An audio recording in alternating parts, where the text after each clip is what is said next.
Coming to you from the heart of the Pacific, brought to you by Pauly by Design. Respected at all times. Broadcasting from San Francisco, California, the city by the bay.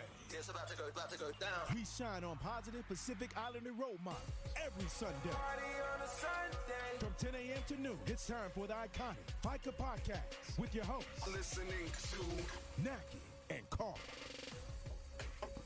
What's up, Naki? What's up, Carl? You ready? I'm ready. Big show today. Big show. Big I show know. today. And good conversation is going to happen. We got topics already. I know our Afro Tene, who I love, is on this morning live on Facebook. Thank you, beautiful. Welcome, Daisha. Yes. Let's see, season 5, episode 25 of the Faika Broadcast. We are Pauly by Design, Pacifica by choice. There you go. I like it. I like that. Let's see. that. Today we're going to talk about, we got multiple graduations to talk about, multiple Yes. birthdays to talk about. Yes. A heel and paint. Oh, my gosh. We got a ton of stuff as usual. We have Yes. our community program talk. We have, we're going to talk about colonization of names and words that we use. Yeah. We're going to talk about that with people who are extremely educated to that Right. topic. All we are is Naki and I got an opinion. That doesn't mean it's an It's educated like opinion. 2 cents. The Our people opinion that is we'll 2 have cents. in today, Right. they've got an educated opinion. Yes. So I'm going to learn a lot. And Joseph. Ooh, you came ready Joseph, today. I got my earrings on. I hope got you're my coming earrings armed, on. Joseph, because Yeah. she's got the big guns out today with her earrings. Right, And right. Naki may break her winless streak I of broadcasts you've been on with Joseph, where he's had better earrings than you. Oh, no. Oh, no. That's it. That's our show today. Naki, what's good? Good morning, family. This morning we had on Facebook. I wanted to thank everybody who's tuned in. Of course, our Deja, who is in Texas now. She has a new episode, which I listen to every episode. Girl, go check her out on SoundCloud, Spotify. Go follow her on Instagram. She has a new episode out, and it's really, she opens my mind every time. Like I always There's a think, new thing to think about. Right. Every show she does, there's something new that I'm like, I never thought of it that way. So I don't think that way. And I started following her years ago. Oh, my camera's moving. I started following her years ago. Did you get dizzy just then? I started following her years ago because she did this I don't know if it's a speakeasy or she spoke about living in Samoa and just a heavy topic. And so she's been I've been her fangirl since then. So Anthony Massoli, thank you for tuning in this morning. Morning, Anthony. Roland Evans, our Mary Verver, who is with Asian American Recovery Services. She's a community leader who is running the Pivot program. So check out Mary and Asian American Recovery Services. They do a great job with the community. Our guests are on their way in, so drive careful, no pressure. Our guests today are Dr. Nia Aitaoto, Joseph Seia, and Dr. Raynald Samoa. I know. How did we get so lucky? I have no idea. And not just today, Right. but in All the general, time. to rub Right. shoulders with people that are out there Yeah. making a difference. And we were spectators in that entire game, and now we're actually participating. Right. And, step back to Mary Verver. She had come back to our community recently, a couple of Right. years ago. And she was in, I don't know, Midwest she was, somewhere. No, she was in New Hampshire, I think. Mm-hmm. And she came back and just dove into the community head first.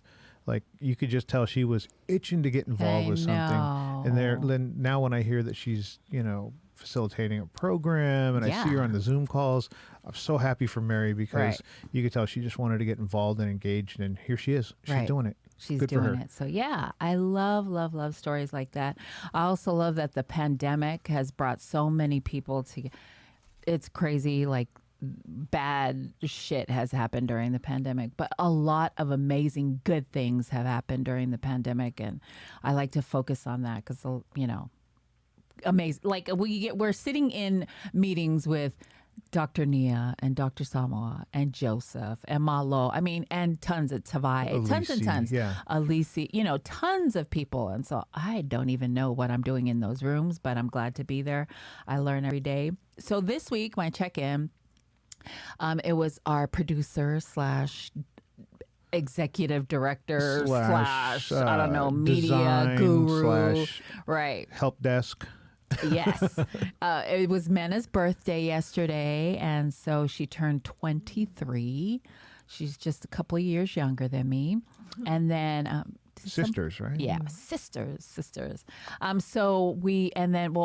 Earlier in the day, my daughter-in-law, my son's girlfriend, Kea, graduated from Cal State East Bay. For those of you that are a little older, you might recognize that as Cal State Hayward. Yeah, it's Cal State East Bay. And her graduation was a drive-by. And it was so good. Like, I know I appreciate it when I get invited to graduations, but sometimes those ceremonies are like friggin' hours. Like, you have to wait for your graduate, and then by the time their name is called, you can barely see them because you're squinting. We drove into Cal State, and they had everything set up. The graduates rolled up, and we got to a point where Kea got out, and she stood there and did what she had, like gave them her name and this and that. And then as she was walking, we were driving the same pace as her. And so when she got to the stage, we were like, click, click, click, click, click, click. You know, That's awesome. It was awesome. We got to see her. We were so proud, so proud. And there was one car per graduate. So they rented a van, and me and Mo, and then her mom and her husband and her dad, and then her two sisters, Carrie and Kiana, got to see her graduate. So it was beautiful. I was so honored to be there and to watch her complete one of her dreams. And so that was our morning. After that, we went to go to Nito's backyard in Oakland. It was Mexican food, so good. And you're not even a Mexican food fan. I don't really eat Mexican food that much, but it was really, really good. It must be good if you're saying. Yeah. Because Naki's not one to shout out a Mexican restaurant. They're like, that's good food, but not for me. It must have been. Right. Was it something they had special about it? Special plates? Quesadillas or something like that. But it was huge. It was like a huge quesadilla. And it had pork and some kind of sauce. I mean, it was just, I've never had it before, so it was really good. Mo had fish tacos, which looked amazing. He was like off his diet for like 5 minutes because that's how long it took him to eat those tacos. And so, we got to go to lunch. We spent some time with Kea's family, which we hardly see them because, you know, Matt goes over to their family for their events and Kea comes to our family for their our events. So it was really good to spend time with her mom and dad. And her mom was recently remarried, so we got to meet Len, her new husband. And so the last time I seen Kea's mom was at Kea's other graduation when she got her AA. And then we seen the dad at his birthday party. So, you know, we see them at big events. And so I'm looking forward to spending more time with them. And so we had a great day. We came home, and then we celebrated Mena's birthday. She wanted to do a heel and paint / sip and paint, but there was a lot of healing going on. So what happened was we got some... Sometimes the sipping helps with the healing. Yes. We got some, what do you call those? Canvas. We got a bunch of canvas and some paint. And I had my nieces and nephews over and my sunga. And everybody got a canvas, and just the theme was, what does your heart look like? And everybody, you just painted whatever you want. And so in some healing paints, you follow along, right? Yeah. You make the circle. Right. But this was just more free flow. It was more free flow, and then, you know, Mena was just like, just paint what is in your heart, what you think your heart is about. The birthday girl called it out. Right. She's kind of yes, that's nice. She facilitated, so it was really, really nice. And so a lot of people painted, and it was amazing to me to hear everybody's definition of their painting. So like my little one, Malia, painted a heart with little hearts on the outside, and it was filled. Her heart was like filled with water, and she said because her heart is full, and that's why she painted the big heart with like the ocean inside. And she said her heart was full because, and then she had little hearts on the outside. Her heart was full because she was surrounded by love. Oh, Look at that, and that's right? the youngest? Yes, that was See, my baby. It always means more. Right, when the youngest ones, because they're just shouting it out like they see it. I know. You get all the cultural filters and Right. everything as you get older, like I shouldn't say this Yes. or I shouldn't say that. But when the young one, when the baby of the family comes up with something like that, that's really cool. And then Mo, who's the art, he majored in art at UC Davis. So he just sat down and he created a masterpiece. And I was like, connect the dots on my painting. He's like Ivan. Yeah. Mo did a beautiful painting of Samoa, what he remembered when he was a kid. He had the beach and the sunset, and it was beautiful. So Wow. yeah, and so everybody just explained what it was really, Did you ever really have good. him go last? Because when you have like Rembrandt going first, Yeah. and he explains like We it's- popcorned. We popcorned. So Mena went first, and then she popcorned over to so and so and so and so, and popcorned over to. So it was really nice. It was really nice to hear everybody's definition. Some people got emotional talking about their painting, So it was a really, really good. It's just like we learned this in Journey to Empowerment, Heal and Paint, and so everybody that was learning about themselves, it was so nice. So yeah, I loved it. We had a great time. We might be doing this again just to do it. Like it was, and hardly anybody sipped really. We got a bunch of wine, and hardly anybody really sipped because they're responsible adults now. Everybody had to go to work the next day, so it was awesome to see. So I think that's all I got. That's all you got. That's all I got. That's plenty. That is a lot. That is a lot. It was also my son-in-law's birthday this week. Lai, who is actually my daughter Evie's boyfriend, fiance. They're getting married in November. So happy birthday to my Lai. We actually use this song all the time. The song that we use for Snacky with Nacky. What is that? Gotta be strong. I'm not Yeah. sure what the name of that song is, but Stay Stay strong. strong. Stay strong. So, we use and abuse that song. So one day he's going to make us pay for it. So happy birthday to my Lai. Congratulations to my Kea. And that's all I got. That's a lot. So those of you keeping track, it was 10:12 when Naki started talking about Mexican food. So we made I it know. 12 minutes into the podcast. I always talk about broadcast food.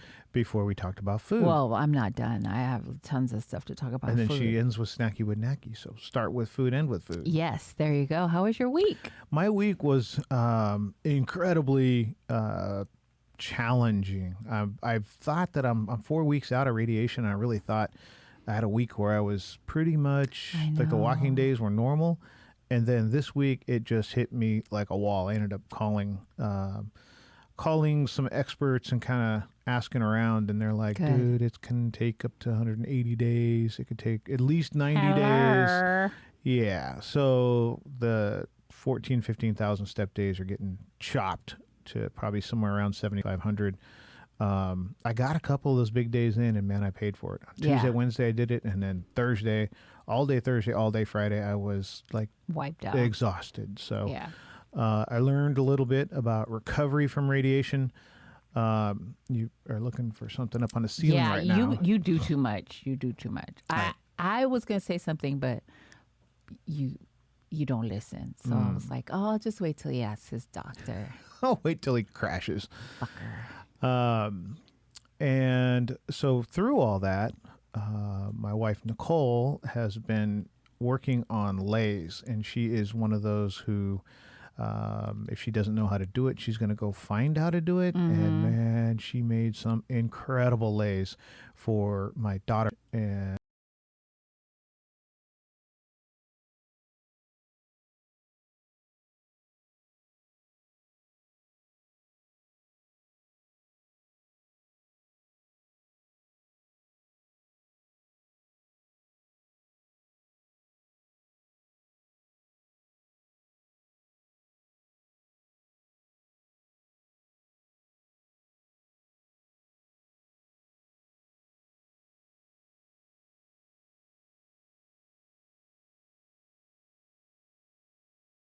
and expensive colleges have really cool things like confetti machines at the end. At the end, they were blowing off this confetti, and I took a couple of pictures of it, but it really doesn't do it justice to at the end when they were all celebrating. There was music playing and there was confetti. It looked like the Super Bowl or something. I was That's like, awesome. that's really cool that they put all that together. And there was they had one of the speakers that was coming back, 62-year graduate. Dang. He graduated 62 years ago, and he came back, and I think he was the one that did their commencement, and some really good speeches. From, you got to think that they're 22, 23. Yeah. I mean, we think they're babies. Yeah, we think they're babies, but then, I think about what kind of speech I would have came up with at 23. Nothing near what these young people were putting together. Right. What was funny is at the end, so go back to their high school graduation in 2017. All the family got to go, right? So they had lays, like so many lays, they had to take some off at the end. Like there was above their, they couldn't see. And to us, that's normal. Right. That's just natural. You're going to get lays where it probably hurts your neck. You get so many lays. So it was just us, really. And I don't know if Mena has pictures of Malia with her lays. She's got some, right? Yeah. But They're people were beautiful, flipping out over how many lays she had. They were like, oh my God.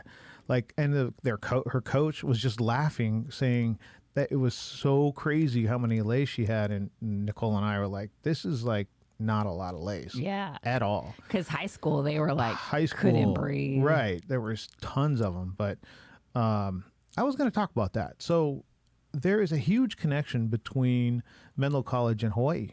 They have a ton of people. They actually have they have that luau, the Pasifika event, right. And they have like Fiji and Ekolu and like some like huge crazy names amazing coming to that. Because when they said, "Oh, we have a luau," I'm thinking plastic lays, picnic benches, and then the first year she was like, "Yeah, Fiji's playing," and I was like, "What? Fiji's playing at your luau?" Immediately, my picture of the luau changed completely. Yeah. And then UMO got to come to one of them. Yeah. And it's a huge event. Right. And there's so many Pacific Islanders that go to that school. So as they were lining up, you could see the kids lining up. There were lays everywhere. Yeah. And I remember thinking, I had that whole social, cultural appropriation thing going. I was like, look at all those people over. And there were like, I don't know how many people. But I knew when the guy couldn't pronounce their name. He was like, Nokalani ke wahi. And I was like, kid from Hawaii. So they are a huge wrestling school. So a lot of the recruits come for wrestling from Hawaii. But then you know how PIs are, right? So one goes and comes back, great school. Like, I love that school, and they make a connection, and then it just grows. So that's one of the schools that recruits heavily out of Hawaii, both academically and athletically. Yeah. So their girls wrestling team took the national championship. Oh, dang. The girls? Yeah. Okay, go And ahead. There's like 5,000 colleges in the United States. It's one of the smallest. It is. And it is just academically, it's amazing. They went over like the top CEOs of the Fortune 400 or something like that, and they made up like 30%. Yeah, graduates that school is in like a rich neighborhood. It's in Atherton, Menlo Park. Right. It's like crazy rich neighborhood. I was just waiting for my ass to get pulled over. I was like, I kept looking back. It's a beautiful school, and congratulations to our 5-5. 5-5, walked the stage yesterday, graduated with honors, magna cum laude. Not 4.0 like she was in high school. She literally said it wasn't worth it. Like she was going to have to sacrifice too much. Yeah. To get a 4.0, the balance of that was she just wasn't willing to do it. So I don't know what magna cum laude is. I think it's 3.5 and above. There's summa cum laude and she's super smart though. But it's all smart, right? Right. If you have a cum laude behind your graduate degree, you're really smart. Super smart. She's super smart. Yeah. So we thank God Yes. that she got Nick's brains and not my brains. She has the both. You two. She has the combination of the both of you, and so that makes her super duper smart.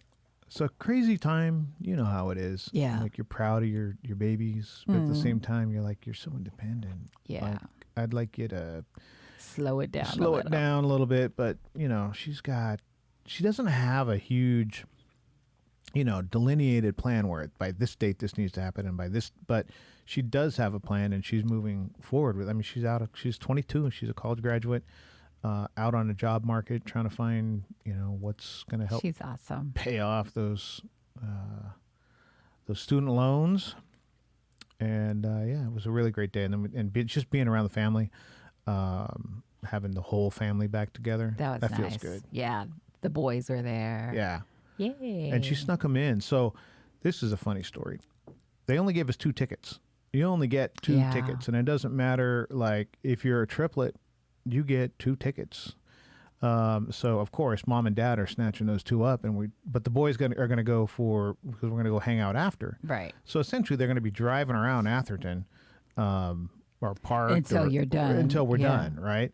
And what we didn't know was Malia had got her friends together, and they were going to go together in a group towards the end, and she was on the phone with them, telling them, okay, at some point you're going to be able to come over that fence over there, and they pointed. So they were coordinating the whole time that we were there. Of course, the parents don't know anything. We're happy we're seeing Malia walk, but we're sad because the boys aren't there.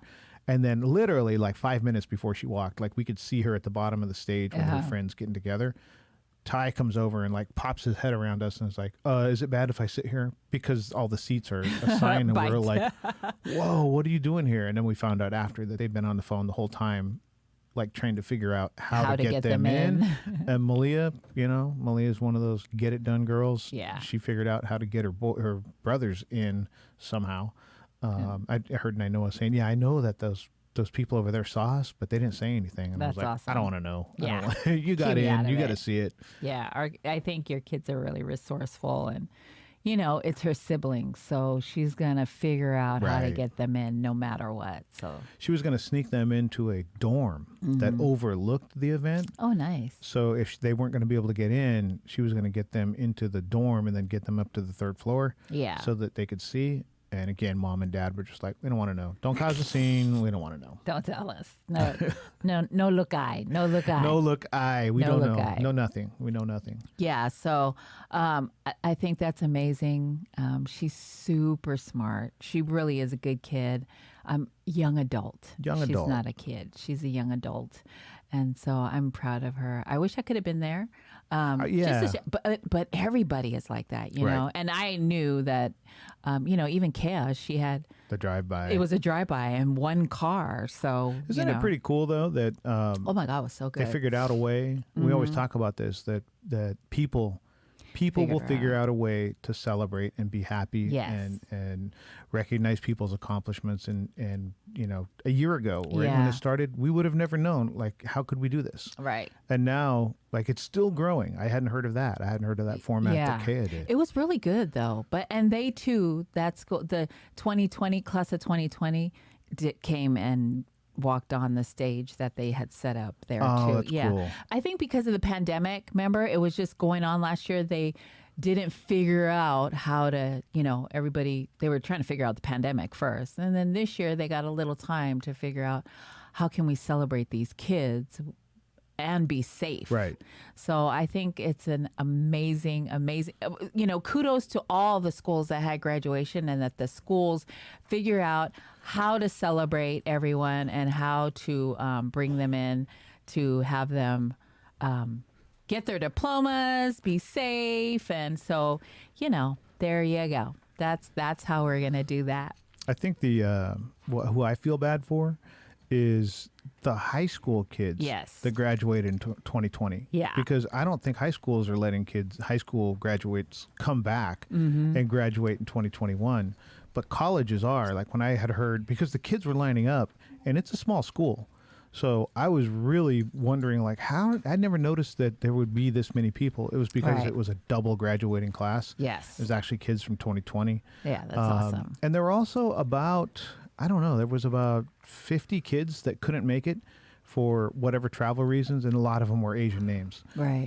So I think that they had gone home because there was like a family Yeah. that didn't come back. So they put their names up on a big screen, and everybody clapped, and Yeah. you could tell some of them were really popular because everybody clapped, right, every time a name came up. Yeah. But then certain names would come up, and like everybody people would cheered, cheer, yeah. and then there weren't any parents around. Sometimes there's parents at these events. You can say, "How come that kid's so popular?" Yeah. So you didn't really know. You just sat through and listened to them, and Yeah.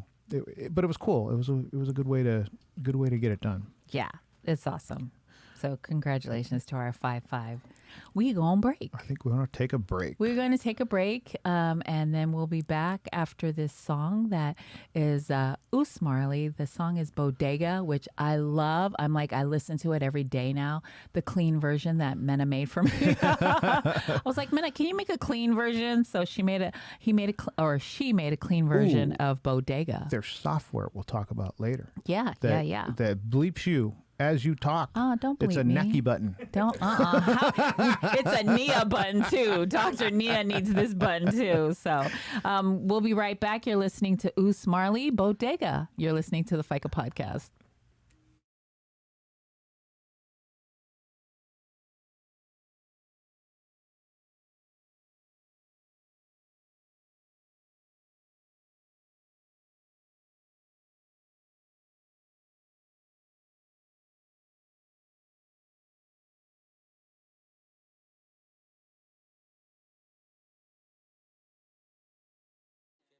Just let it vibe. Shit right here, man. It's like I don't even know how to put it in words, though. Feel me? Just let it vibe. Posted outside the bodega with my brothers every night, getting paper. To the bubble pot, gonna chalk that talk. No, I walk that walk, holding it down till I drop. Yeah, yeah. Posted outside the bodega with my brothers every night, getting paper. To the bubble pop, gonna chalk that talk. No, I walk that walk, holding it down till I drop. Yeah, yeah. Holding it down till I drop, rolling that loud till I'm up. Done change when shit flop, naughty roost them try and chop. Bounced around from different spots, top rhyming all in the pop. Power lifting and shifting, I'm busting missions all through the block. Slugging them Milwaukee Bucks, glizzy pressure the ups. Change like seasons, they bluff. Spade tie wheels running up, flipping lalas, Nina love your sleeping beauty, them off. Yeah, yeah. Posted outside the bodega with my brothers every night, getting paper. To the bubble pot, gonna chalk that talk. No, I walk that walk, holding it down till I drop. Yeah, yeah. Posted outside the bodega with my brothers every night, getting paper. To the bubble pop, gonna chalk that talk. No, I walk that walk, holding it down till I drop. Yeah, yeah. Late nights posted that option. All we ever wanted was a lot. On only nothing else, I swear. Used to getting taken, we don't care. Remember days I ain't had this. We posted up by the bodega. You can play with me cause I'm not average. We gon' get to it now and not later. I can vibe if you ain't getting paid. Handle the business, don't worry about hating. Lately I feel I can't do no more favors. Only the family tonight I'm smooth. Can't break around, gotta get to the loot. On the front, loyalty is overdue. I'm with the ones who put you on the news. Steppers but humble, hold, don't get confused. Posted outside the bodega with my brothers every night, getting paper. To the bubble pot, gonna chalk that talk. No, I walk that walk, holding it down till I drop. Yeah, yeah. Posted outside the bodega with my brothers every night, getting paper. To the bubble pop, gonna chalk that talk. No, I walk that walk, holding it down till I drop. Yeah, yeah. Yeah, I'ma hold it down till I drop. Never gonna stop. Gotta stay solid, yeah. I'm gonna hold it down till I drop. Never gonna stop. Gotta stay solid, yeah.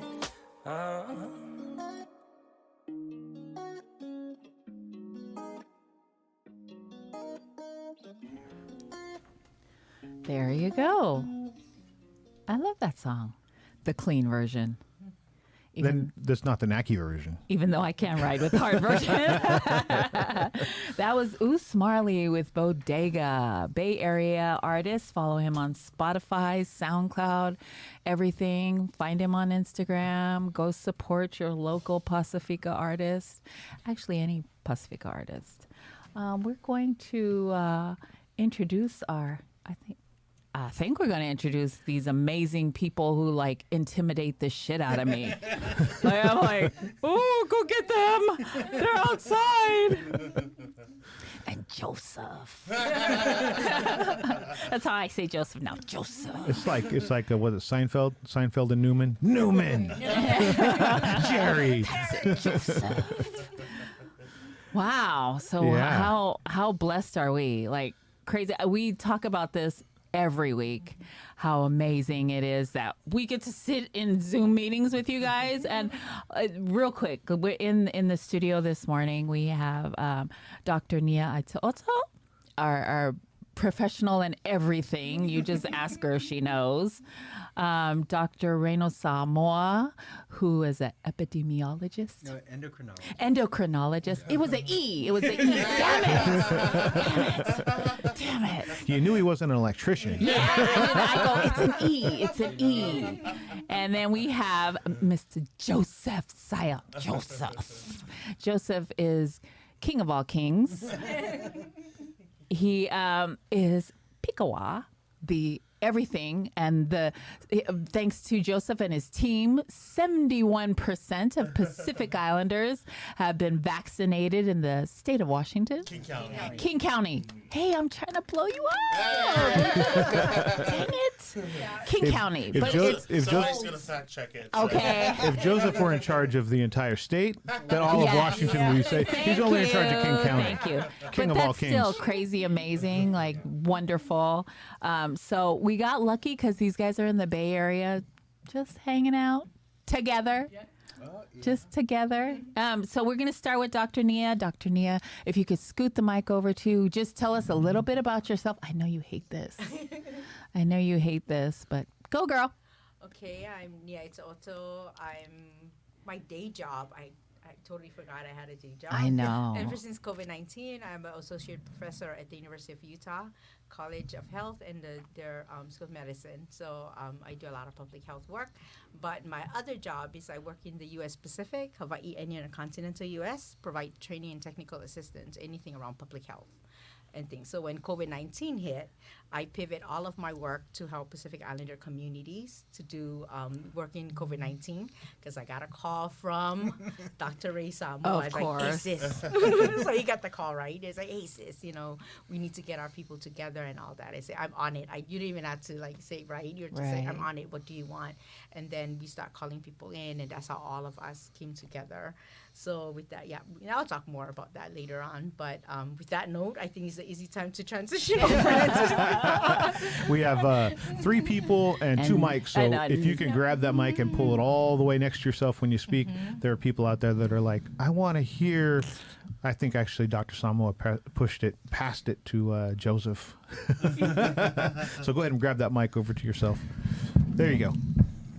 Although I don't think you need it. Oh, just intro? Yes. Yeah, thanks for having us, Naki and Carl. It's nice to see you guys on, Zoom. In real life, right? So I serve as the executive director over at the Pacific Islander Community Association of Washington. We are a statewide serving agency, and we've been doing COVID response for the past year. Thanks for having us. Oh my gosh, thank you for coming And in. Joseph and Naki have earring contests. Every show they're on, I know. we're always trying to figure out who's got the better earrings. And Joseph today Always added wins. insult to injury. Not only did he win again, he brought Naki new earrings. Like, here, I'll make a better choice for you. I know. How rude. Mr. Model. Dr. Samoa. I've been on this show so many times, I I know. don't know if I need to, but just in case for those person that doesn't know, I'm an endocrinologist, which means I'm a diabetes specialist. So I work at City of Hope, which is a cancer hospital.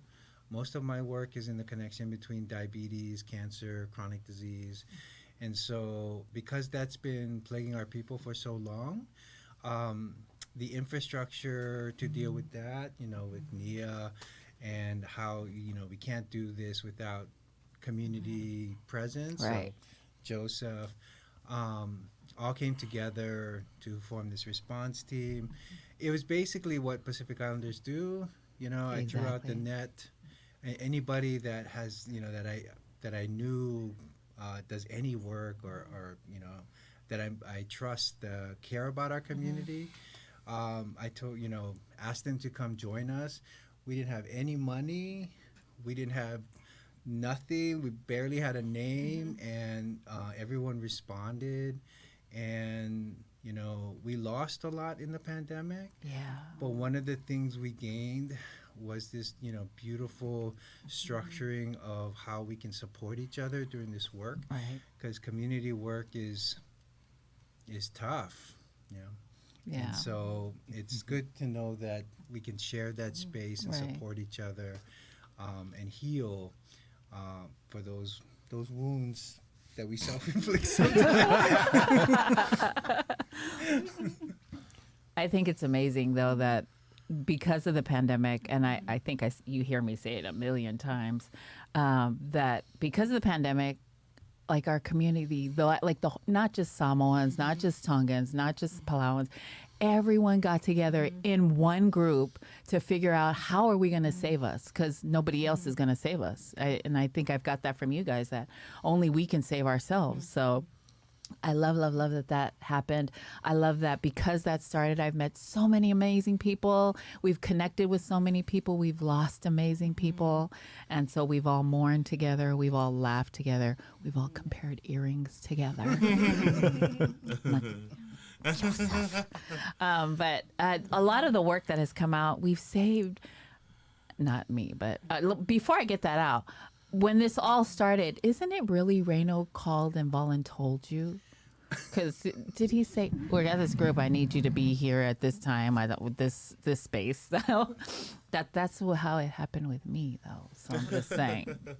But it's amazing that everybody started doing this, no money. And I think we were doing this before that. Right. It's all heart work. And I think because of our culture, we want to try to save ourselves. I don't think the government even knew that we were alive or knew that our numbers were here, and because of the census. And I think someone mentioned at a meeting that we were at that they were saying that the numbers for the vaccination is high, but they were comparing it to the numbers from the census from 2010. Yes. So it's not accurate because we didn't do pretty much we didn't fill out the census in 2010. So I think but when the numbers are like in King County, if it's 71%, if that's an inaccurate number, like it's like a weight scale that's off, right? So if I step on the scale and it says 250 and it's actually 230, right? It's 20 pounds high. Like if I lose weight, it's going to be an accurate scale. You know what I mean? So if the number 71% is off, it's still off as it is in another area, because the 2010 census was low overall. So if another area is 30%, King County's still doing a better job because then it's a level playing field. It's all inaccurate. All the numbers are inaccurate. So taking a number to like, let's celebrate that because it's a higher percentage than everywhere else. I think that's the way that we can look at that. And if you're 10%, you're 15 or 20, but then maybe Joseph is 80 or 90. That's right. So the numbers are off, but they're accurately off, if that makes sense. No, that's right. And you're right. So when an elder calls you, tells you to do stuff. Elder? Wow. That's true. That's true because he called me too. He called me too. Oh. It's okay. It's okay. Non-PIs would be listening to this going, what happened? What happened? Somebody said something that was really good. Yeah. Sorry. What brings you guys to the Bay Area? What did you do yesterday? And is this your first time to the Bay Area? I know not, Raynald. No, we come here a lot because this is I'm based in Arkansas, even though I'm the University of Utah, but I'm based in Arkansas. So every time we have a meeting for USA Pacific, Hawaii, and the continent, I usually arrange it to be in San Francisco because we love the food and, it's cheaper for everyone to come in the middle. So that's considered the middle. So we do a lot of national, international work. I do a lot of, international work. So for folks from like Texas and Mid-America, San Francisco is a good midway point. So we come to San Francisco a lot and things. So it's a good place to meet up. And yesterday, work? Let me tell you. Yeah. Did you guys work yesterday? Oh, yeah. We had Zoom calls. We had different stuff in the morning. And then we decided to go eat some, because there's no good Chinese restaurant in Arkansas.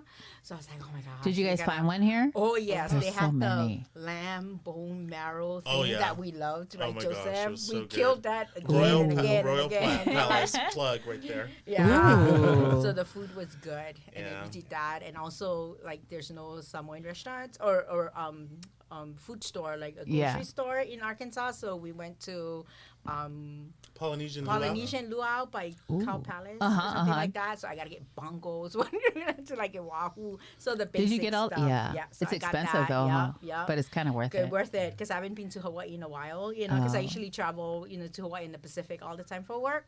But so I missed those things. So that's what we did yesterday, and then went back to the hotel and worked some more. Oh, God. So, because we had a lot of work. And we're pretty much here, I think, just to, talk to you all. Because I think the success out of the Pacific Island Response Team made all of us realize that there's no national organization that looks at Pacific Island on a national level. And then the amazing thing about getting together, we have more power. Right. The work is distributed and all that.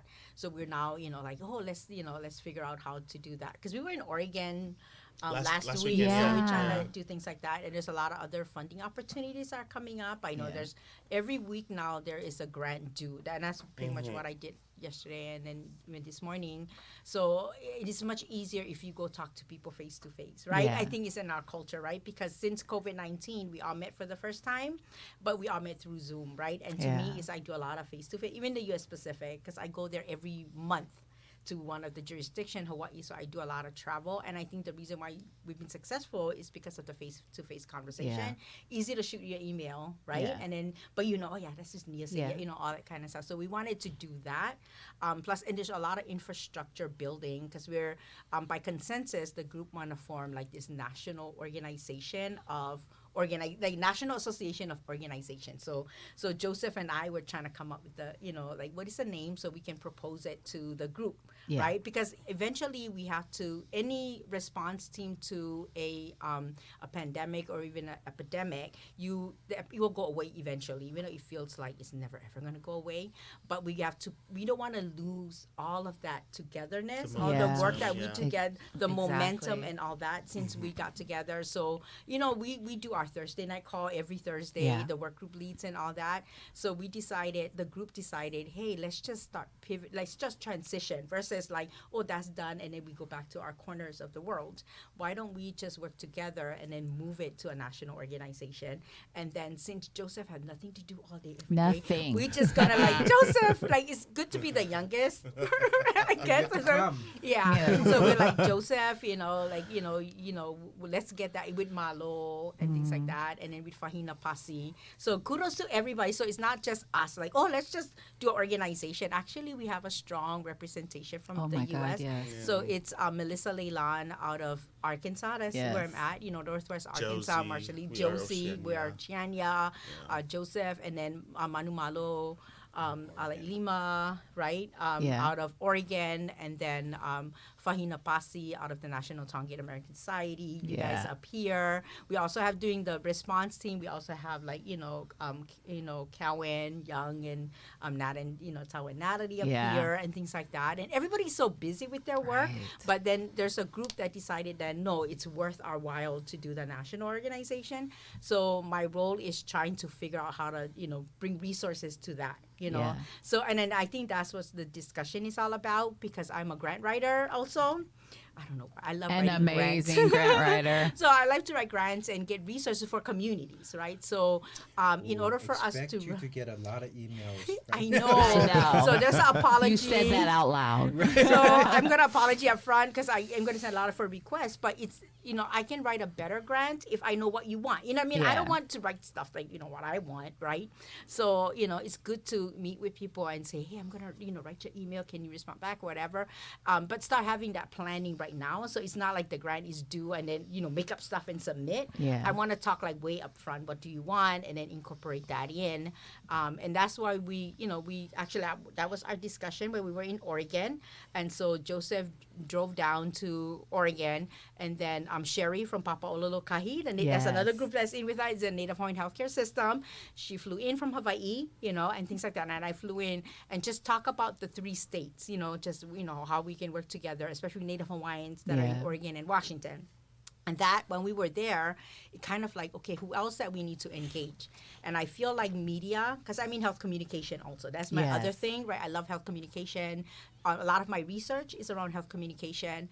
And I decided, well, we don't have any national media that does different Pacific media. Media that makes sense to us, right? Because a lot of media that makes sense to US or whatever, it's like TV and that kind of thing that are influential, but not for us. Yeah. So we're like, okay, maybe it's tonight that are like, hey, Ray, I have an idea.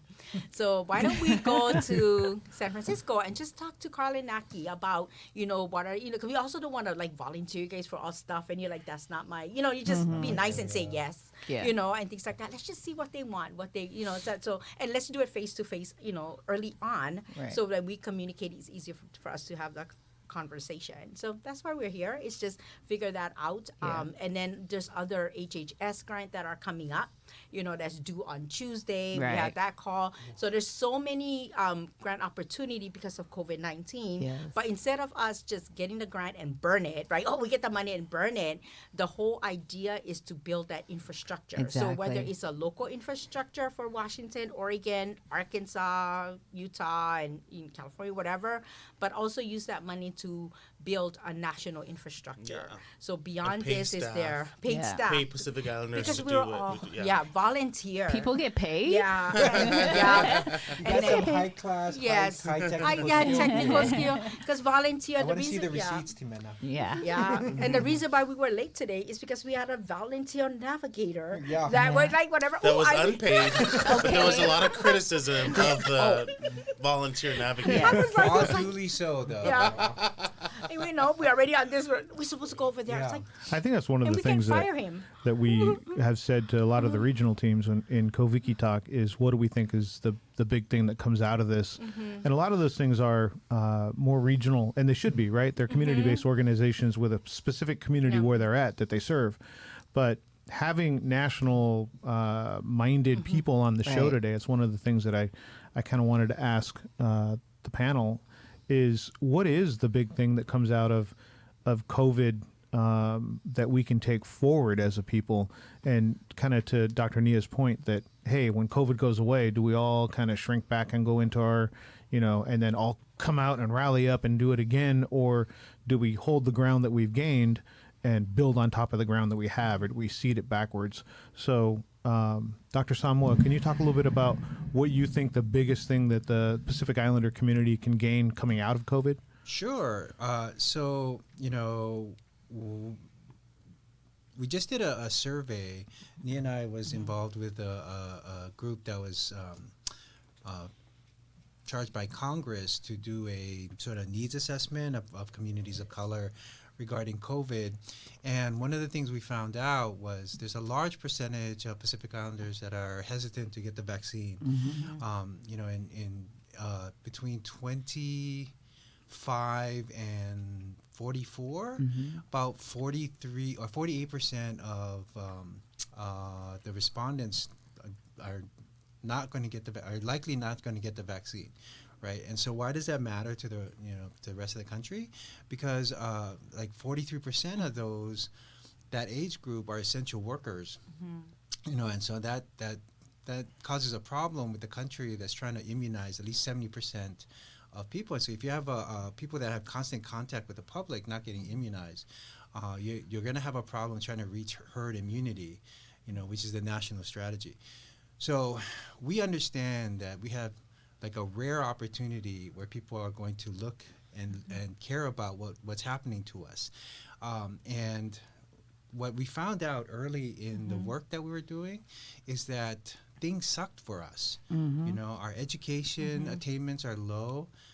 You know, I think we saw that more than half people, you know, like 2/3 of Pacific Islanders only had some college or a high school diploma, and 11% had a graduate degree, or sorry, a bachelor's degree, right? And so that's so uneven. Right. So that shows in the income. You know, think about more than half of Pacific Islanders make less than $50,000, and a quarter make less than $25,000 a year. You know, and so you take this community that's already suffering, and then you throw the pandemic on, and you can see how no wonder why things are so bad for us. And so we knew that fighting COVID is not going to do anything until we sort of fix what's happened in the past. Like all the inequities that led up to how bad things were for us need to be addressed. And so that's going to require us doing things differently and building, you know. So the difference between how we were led before, you know, we had other people's agendas on our plates. So we did things based on projects. They needed us to deliver certain things. So that's how we moved. In this day, you know, understanding what we need to do for ourselves requires that we build together, right? And so it also means that we have to be honest about what we can't do, you know, and that's hard. You know, Pacific Island people are stubborn and prideful. Prideful. I'm not. No, of course. No, we're not looking at you. No. Right. And so that part has been, because of the acuity of the pandemic and because we lost so much, we're starting to let each other into those vulnerable places and help each other through that. And so, you know, you two are a perfect example of how, you know, I make one call and you jump in full force, no money, absolute 100% commitment. But now what? Right? Like, we need you guys to be able to sort of operate a media network, which is a lot different from, you know, what we asked you in the beginning. So it means that, you know, if you're committed to doing that, then on our end, we help you with, you know, capacity building, resource gathering, structure. I mean, you're still driving the car. We're just giving you some GPS instructions. We're like Joseph. We're like Joseph, and you guys are in the backseat. Well, I remember when we first after we talked to Dr. Samoa, we ended up on calls with pastors, and I know. And if you're being part of the PI community, we hold the pastors in extremely high regard. So we're on with multiple pastors and doctors. And Naki and I were like, before the call, we're on a Zoom with ourselves going, what are we going to do? So we knew what they wanted. And so it was more of a belief in like Dr. Samoa knows what needs to be done. Just play your role. Just do the role that he, you know, we don't have to know. We're not epidemiologists. We're not scientists. We need to facilitate conversation. And once that we got kind of comfortable with that, we got past the part of the audience, because the audience, we were literally looking at each other on the Zoom call going, who is this guy? He's got like 45 degrees and he's a pastor, and oh my gosh, how do we address him, and all those kind of things. But it was one of those things that I commend the PI community for. Is, you know, I always joke, like, very few of us were epidemiologists when this thing started, and we're still not, but everybody jumped in to do whatever they could do. And so many people know so much more about COVID-19 or just infectious diseases in general, because they just said, I don't know what to do, but whatever you needed me to do, you just show up to the meeting and go, do this. Okay, I'm going to do that, and trust that that's better for the whole group. So I appreciate the direction in the beginning, and it was just let's just believe in what the overall process is, and just do this part of it. I just stay in my lane. I don't know shit. I don't know shit, so I just stay in my lane. No, but so you know, the thing that we've realized is that there are skill sets. No matter what you do, you know, you're a candle maker, you're a media blogger, whatever it is, you can contribute if that's where your heart lies. Like Dr. King said, right? If you're gonna play an instrument, play the instrument for justice, right? If you're gonna be a janitor for justice, right? So like whatever your calling is, right? You really, reframe it, right? So what does it mean for us to do that position in a way that lifts up our communities, right? Yeah. And you have a lot of gifts, Naki. Yeah. You're gonna make me cry. You know, I'm a crybaby. That's all I do is cry. No, like I understand. Like I've asked people to do things that they've never done before. Nia does it all the time, and so, but like, it's "Hey." because in that ask is faith, Yeah. Right. and an understanding 100%. that I know you're committed too, and you're gonna not always make the right choices, but together, we'll come out better than when we started. Right. Just like Joseph, I would we there's a lot of writing that I would force Joseph to do, but because it wasn't in his wheelhouse at the time, but he's gotten so much better at it, and I think that's the thing with like a lot of the younger people that came in, we have a real hard time, this is on the continent because I can't speak for the other places, in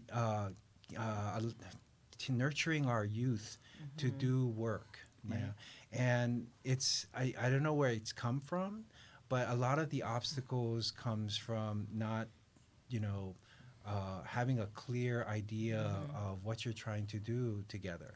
And so I think because of the pandemic, like I said, we've been able to bring that guard down a little, and help each other get to a better place. And so, I think at the core of it is a high value of Pacific people that I don't think it's necessarily taken root in the continent, the diaspora, which is self-determination, right? What does it mean for us to do for us? Pacifica for Pacifica, and some of us remember the Raynald Samoa movements where that was like resistance to white supremacy and capitalism. And not that those things are bad, but how do we make sure that we're determining our own realities? And I think in the U.S., it's been really complicated because our capacity has been stripped, right? We're not even a racial group, right? We couldn't even self-determine in terms of our data, right? So, and funding and policy. And so I think a lot of that, the COVID actually reminded us of how far removed we were from our own center. And what does it mean for us to shift to our center so that others don't have to speak for us and we can do the work ourselves? And I think that is, I think, one of the biggest lessons is self-determination. What does it look like for us as Indigenous people who are on the U.S. Continent, but still, like those are our values, right? And I also think like the part around it's hard for people to feel commissioned to do the work of leadership. We don't really have the chiefs or the village set up where you're commissioned to do something for your clan or your family or your nation, right? So what does that structure look like for us here in the U.S. Continent to commission our leaders, our young people, so that they feel like they have a role and a purpose, and they're able to plug back into their community. Yeah, and so there has to be that understanding that the youth or the younger generation needs to be able to do things on their own eventually. So that means you have to leave. And so like Joseph in Not the beginning, leave. I'm leaving. I'm a visitor. Intergenerational. Sunsetting. I keep telling people, right? I'm sunsetting. So with Joseph in the beginning, when we did a lot of the national meetings, he would defer to me in the beginning. Now, it's a different story. We got new earrings on now. I've learned so much from Joseph in national spaces now that, he's fully, like now it's the handoff is complete. Like I don't have to be in those spaces. And then he's doing the same thing for younger generations, and this is stuff like we learned from Nia. One of the things that Nia taught me is don't forget who you are in any situation, right?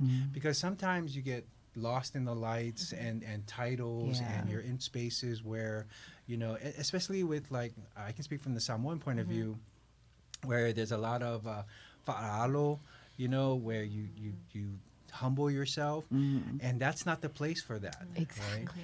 Right? And so I was just having this discussion with you. It's we are in different settings and there's a faife'au or two in it. And so we hold our tongue and what we really feel when it's it's supposed to be business. There's a time for our Fa Samoa and our culture, which is all the time. But I think in a business setting where we're trying to move ourselves forward, we really need to say what's on our mind, to handle business and not shut down when a Faifeao or a Matai is in the same setting. Yeah, I've been in national academic meetings where I'll see Nia like fix her fapaku in the Maybe come where for you. it was like, oh, we're gonna go through it right now, and but that taught me to sort of, you know, when I'm in that space, I have to put my you know, Your fapaku. you know, because it's time to sort of remember why I'm there. And so, And you can do it with respect. You know what I mean? I grew up, my grandparents were Faifeao missionaries and that. So I grew up in that circle. So you can still give respect, but you also give what's right? Because we also have a context, a perspective that is different, right? In the world of academia, programming, media, and all that. So I think I find it is a blessing, right, to work with Faifeao like all my 20 plus years of public health work where respect is given and then also was received, right? So it's a reciprocity. And I think they know that sometimes I say a lot of tough stuff to them, but it's never out of anger or out of respect too, right? So it's all with that kind of thing. But what I was trying to do is just give them the perspective. I was like, but this is what's going on in the real world, right? And then I also listen to their concerns, right? So I think we do have, in the U.S. Pacific, we have a Faith in Action Research and Resource Alliance. So if you look at it like, you know, the bishop in Saipan, you know, Bishop Ryan, they actually drive all their vaccination. You know, he's on a poster and all of that kind of thing. Nice. So they're very strong in their, and I've invited him to Koviki Talk. I know. Can't wait. Help write his grant. So he was like, okay, you better be on Koviki Talk. So and things like that and they're doing all this great work, right? It's also, I think the other hardest thing for us too here in the continent, we also work with different denominations, right? So there's also, you know, that there's different dynamics. Yeah. But and they say they do like in that space where everybody's equal then, you know, one with each other and things like that. And basic Christ-based, you know what I mean? So we hold on to the faith and things like that and then move forward. Yeah, and I think the thing is we often forget that Faifeaos need support. Yeah. And, you know, honestly, a lot of our Pacific Islander churches, they're controlled by clans, you know? And so sometimes the Faifeao cannot do something because he will be ousted, you know? Yeah, that's true. You know, and so so a lot of it is actually like a lot of deep education work that we need to do with our families and communities. Yeah. And also thinking about Faifeaos as needing support. What does it mean for us to be TAs for Faifeaos? Because, you know, like 90% of their congregation could be watching all the YouTube stuff around the vaccination, and he literally cannot speak, you know, out against it. And so I've had to really reassess the way that I'm thinking about our pastoral leadership recently, because it's a lot of work. And you know, our families are really stubborn, you know, and also they're very powerful, and whether we give a lot of power to the Faifeao, but really in Pacific traditions, it's really the clans and the families that control. Leaders are not they are chosen by our communities, right? And they can get kicked out, right? Yes, exactly. That happens a lot. You also have to know how to navigate those spaces. You know, like they won't listen to me. You know, like my MD is as good as a soup can label, you know, to them. Whereas my parents, that's the vehicle, right? Yeah. So if I tell my parents like why it's important, get them on board, then they go and talk to their friends, you know, and a lot of them are in that lokaiki sort of circle, and then they can foster that kind of conversation, because you know we're meeting a lot of that resistance, you know, in California, and a lot of it is driven through, you know, these church communities. And if I come out and just tell them, you know, like you know, you should get the vaccine, no, you don't know what you're talking about, yada yada, I'm deemed as a fiopoko, and they stop listening.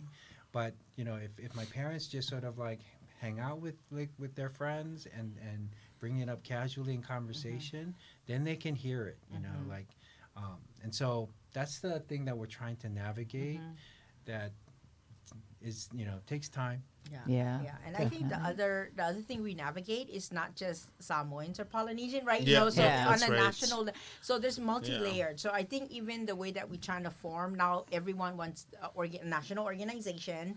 So there's so many differences, not only within our culture with faith leaders, we also have traditional leaders, men and women, right? We have to navigate all the cultural dynamics, but we also look at the dynamics of the different ethnic groups. Right, so in our group, on a national group, we have Samoans, we have Tongan, we have Marshallese, we have Chuukese, we have like all of this. So sometimes we speak Samoan, the Fijian, like we speak Samoan to each other, and we could hear like Josie, she's Chuukese from Hawaii, translate because they hear us laughing, and I talked to Josie later on, and she's like, "No, you guys sound like you guys having so much fun, because we also have like drop words, like me, like kalepe, but there's and we all laugh or whatever, and they're like, what does that mean? So we always have to be mindful that, you know what I mean? We have other groups in there, but that's a space where I was at, where I do a lot of work in Micronesia. So where I was Polynesian and they were the majority, right? And things that I speak different languages. But here, I could easily like drop a word and we all laugh. So all the different, all the different ethnic groups, but also these groups have different relationships in the U.S., right? Yeah. So Joseph is our policy council co-lead with Melissa Leyland, Arkansas, Marshallese from Arkansas, and there's COFA issues with Compact of Free Association. There's different issues around the 3 territories, right? The 2 territories in a Commonwealth of the Northern Mariana Islands. We have Pacific Islanders that are living in the U.S. that are citizens. Some of U.S. nationals from American Samoa. Right. Some of them are like undocumented right? And all locked that. Up. So there's a lot of, the more that we think about this national organization, the more it's very complicated. So people were like, just give up then, it's so complicated. But I feel like that the complicated part of it, that's the reason why we need it, right? The main reason why we all like, let's give up is the reason why we shouldn't give up, right? Exactly. And things like that. So I feel like that should be the driver for it. Yeah. And then for me, I'm relatively new, right, in the continental U.S. I work here. I have community partners in the U.S., but we were never together. But my history is actually in the U.S. Pacific. We're very strong. We all get together. We have our monthly call with our part, and even at night, like the call would be like 10 o'clock my time. But we would have palau. I invited you guys to the call. We have palau, come in, and Marshall Islands. We have Chuk and Yap. Like they will all come on the screen, and we all hang out with each other. But we had that for 20 years. So every time, like I can live in the U.S. and write a grant for them, and I don't have to like ask for permission, like should I write this, should I do that, or whatever. They're like, just go write it, what I mean? So, and things like that, because I never want to write anything and people don't agree, and since I have that relationship with them for 20 years, I can do that, and I can always go back and send them the draft and they will approve it. In the U.S., I couldn't do that, right? Yeah. Because I have not talked to anybody what they want or whatever. So I still want to be inclusive and, and all that. And that's pretty much why I wanted to. So when the Oregon, Hawaii, and Washington, when they decided to get together and have a meeting, because they also have a Kaiser Permanente grant or whatever that, I did communication help with and, all of that kind of thing. They invited me to come in. But also then for me to meet Malo and then Joseph, right, for that thing. Because now we're writing a lot more national grants. Right? Because there are grants that it's only national organization can apply for, but we don't have a national organization. So we keep on going with Asian American, and then the Pacific Islander come in. So the group were like, that was great, but that was in the past. Why don't we just do Native Hawaiian Pacific Islander? Yeah. But we cannot do it. API died due to COVID complications. We are now NHPI. Yeah. I love it. Yes. So it was we incubated NHPA for a while, but somebody called the time of death. He said 11, 12. But so that's that's where we're at. But that I think that's why we want to start doing working relationship, because we also don't want to be like a top down kind of thing. Yeah. So that's why we wanted an association of organization. So it goes up this way. But that's how our village system. Who keep power, who receive this and whatever else. And the other thing I think that's really really different about this group is we're really leaning into the value of like service, right? Because it's like, I think when you become when you come to a country that has like continue to strip you of resources, right? There's this internalization of there's not enough, right? And so a lot of our communities, sometimes have a scarcity mentality. What's my piece of the pie, right? I'm like, this pie it's a very small pie, right? What if we had all the resources that our communities needed to thrive, right? And we can actually get there. What about that vision, right? And I feel like that is what's gonna really like give a lot of life to this network. Is we don't function from scarcity, right? Because we actually believe that there's enough for our community here in the U.S. Yeah, we one of the things that I've noticed is a big difference when we're Pacific-led and when we're non-Pacific-led is the level of commitment. Right. When the money is gone, you don't see any movement towards NHPI in these, collaborations. Right. Whereas in Pacific-led, you're going to do it whether there's money or not. Right. Yeah. That's true. Like one of the jokes Nia and I have is, where am I on this item, the budget line I on know. this item sheet? I know. And so I would say that about 99% of the work that I've done, and probably Nia's done too, Nia for the too. response team, was not paid for. Yeah. Like we have a different job, and all of the coordination and writing is a labor of love, Right. because it sure isn't on the checkbook. True. But that's the thing that you have to sort of understand, that if I'm going to go and increase your capacity, that's the main thing, not my compensation. Right. Because that's the investment that we will put into our communities that other communities will not. True. Yeah, that's cultural based too, right? Yeah. Because I think the way that we have this conversation all the time, right? Like we were talking about, like, we're blessed to have education, we're blessed to have family that support us and a community and all that kind of thing. It's our way to give back. You know what I mean? So we are, you're at City of Hope, I'm in academia and all that. We're getting paid our, insurance, health insurance and stuff like that. It is our way to give back to communities. So, Right. and then, so on that level, like we're blessed by that, but we're also blessed by God for giving you gifts, right? Right. So, there's I was keep on telling people, like, if I get to pick what job to have, I can sit in a room and write a grant all day, every day, and be happy about it. So I love, that's something where I love to do. So might as well use that God, and it's not a talent that it was my talent. It was God gave me the talent, right? Yes. So, but for me to use it, I use it in academia for research, but giving back to your community is a different thing. It's also a blessing, right? So my Samoan name is Sua Mania, right? So Sua is that when you go to a funeral or wedding or whatever, you give the gift to the family, right? That's gonna have the funeral or whatever. So when they give back their thank you gift, it's a Sua. They kai de Sua, right? Yeah. So that's the first part of my name. But Nia means with what?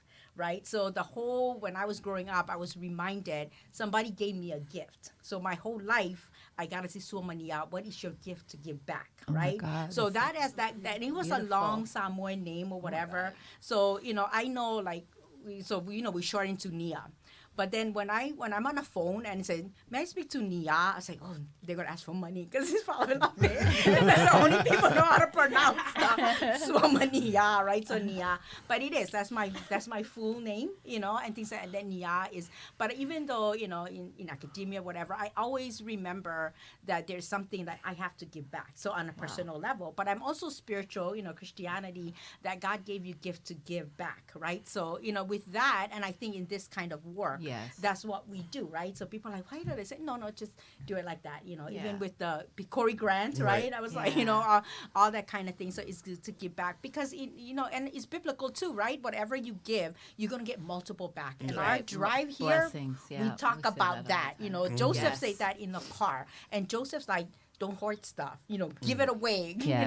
just give away, give it Yeah. away, give it away. Yeah.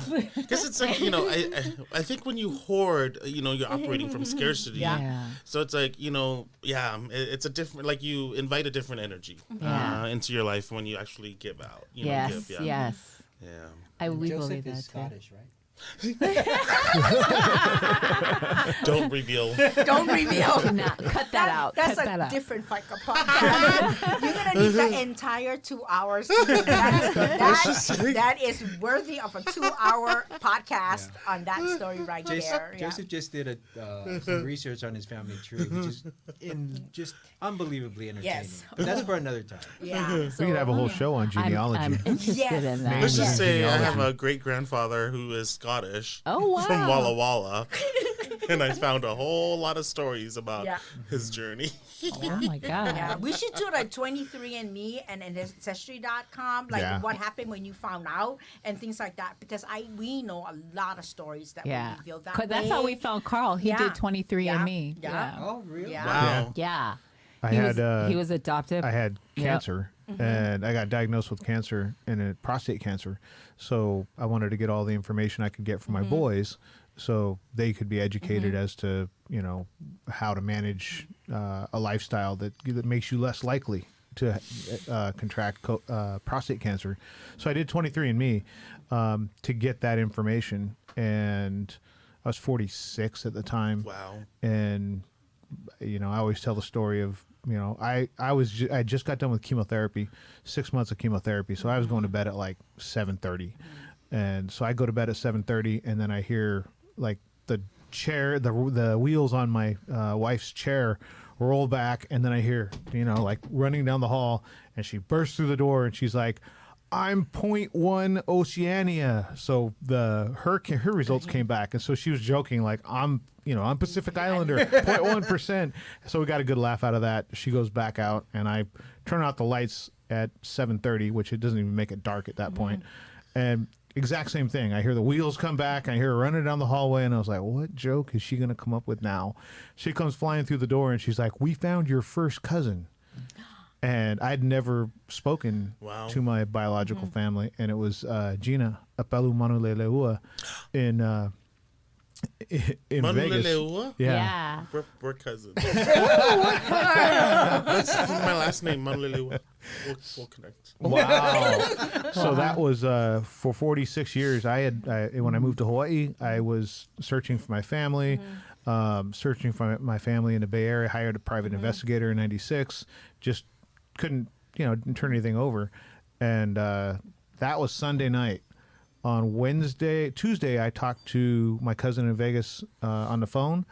On Wednesday or Thursday, I think Thursday, I talked to Naki. And Saturday morning, from not knowing anything about anything, from Sunday to Saturday morning, I had breakfast with Mose. That was the first time Naki. he met his biological family. Mose?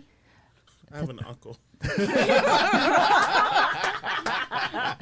Everybody's related to Joseph. Yeah. So No, that's literally my last name is Manuleleua. Oh. Yeah. And so it's Manuleleua Sama Seia. So I just go by Joseph Seia. It's from Vaimoso, the Manuleleua family. So My uncle is a Manuleleua. yes, Yeah. actually, there's Lena Manuleleua that's on right now. So Oh, hi, Lena. Hi, hey, Lena. Lena, hook up with Joseph. Do your 23andMe, Lena. Yeah, but 23andMe is how we found. That's Carl. why I always Them- say things happen for me, not to me. Yeah. So, and when cancer happened, I've been saying that for my whole life, and people were like, how's that for you? I was like, I don't know, but I'll find out. And Yeah. but for that, Poly by Design doesn't happen. Naki and I don't meet. Right. I don't find my family, because the only reason I did 23andMe was to get genetic information for my two sons. It wasn't a family search. And the funny thing from the other side is my cousin Gina, the only reason she did 23andMe is because she works for Zappos, and they were doing it for free for their employees. And she said, if I had to go to some clinic, I wouldn't have done it. But they were walking around cubicle to cubicle, just asking for the saliva. Yeah. She goes, and if it wasn't that easy, I would have never done it. But she did that. There's a box that you can check that says, do you want your information revealed to possible family members? Yes or no? And she said the same thing. She just did yes because I guess she's like, I know who my family is. And I don't even know if I checked yes. I think my wife checked. Like, I don't even remember that piece of it. She can sense it for you. Yes. As always. I want to know. Things happen for a reason. Yeah, there you go. No, Nia and I, we met physically in an airport in Iowa. Iowa. Yeah.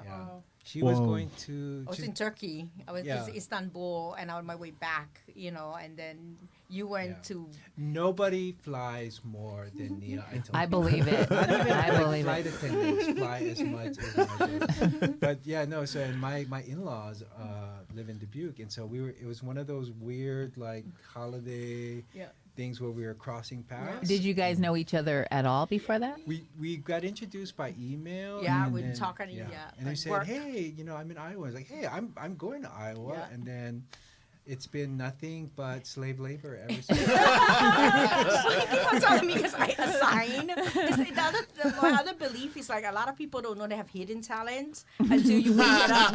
So Lots of hidden talents. So there's a lot of talents that you didn't know you have, right? Like, so every time there's a training in the Pacific, right? Because they're all like, oh, our doctor need training on this. Right, your training's on Sunday. It's gonna be at 4 p.m. Get ready. And then so the Pacific love him, because they have this training because it's Monday because of the time difference. So it's Monday in the U.S. Pacific and then Sunday. So he does his training, but I can hear his dishwasher. Like I say, it's our Sunday. Yeah. So I'm changing the laundry while I'm doing the talk, and it's very. But like anytime, I think that's the thing that Nia taught me. Anytime you're asked, this is your opportunity to give your gift. Right. And so so Joseph and I met because they announced something on Facebook, and I said, hey, this is really cool. My husband and I are like going to visit Washington. Can we stop by and chat? And so Joseph's like, yeah, please come. Okay, 20 minutes later, there's a Facebook flyer that says, come talk Meet with our Pacifica doctor for all your medical concerns. Oh, yeah, we had like 40 people that came to the meeting. Because I show up, and I'm like, and then Joseph's like, can you sort of address? I was like, so I whip out one of our canned like sort of lectures that I give to the Pacific, and they're so receptive. And it's what I loved about it too was like all generations were represented. They were like younger Pacifica, older Pacifica.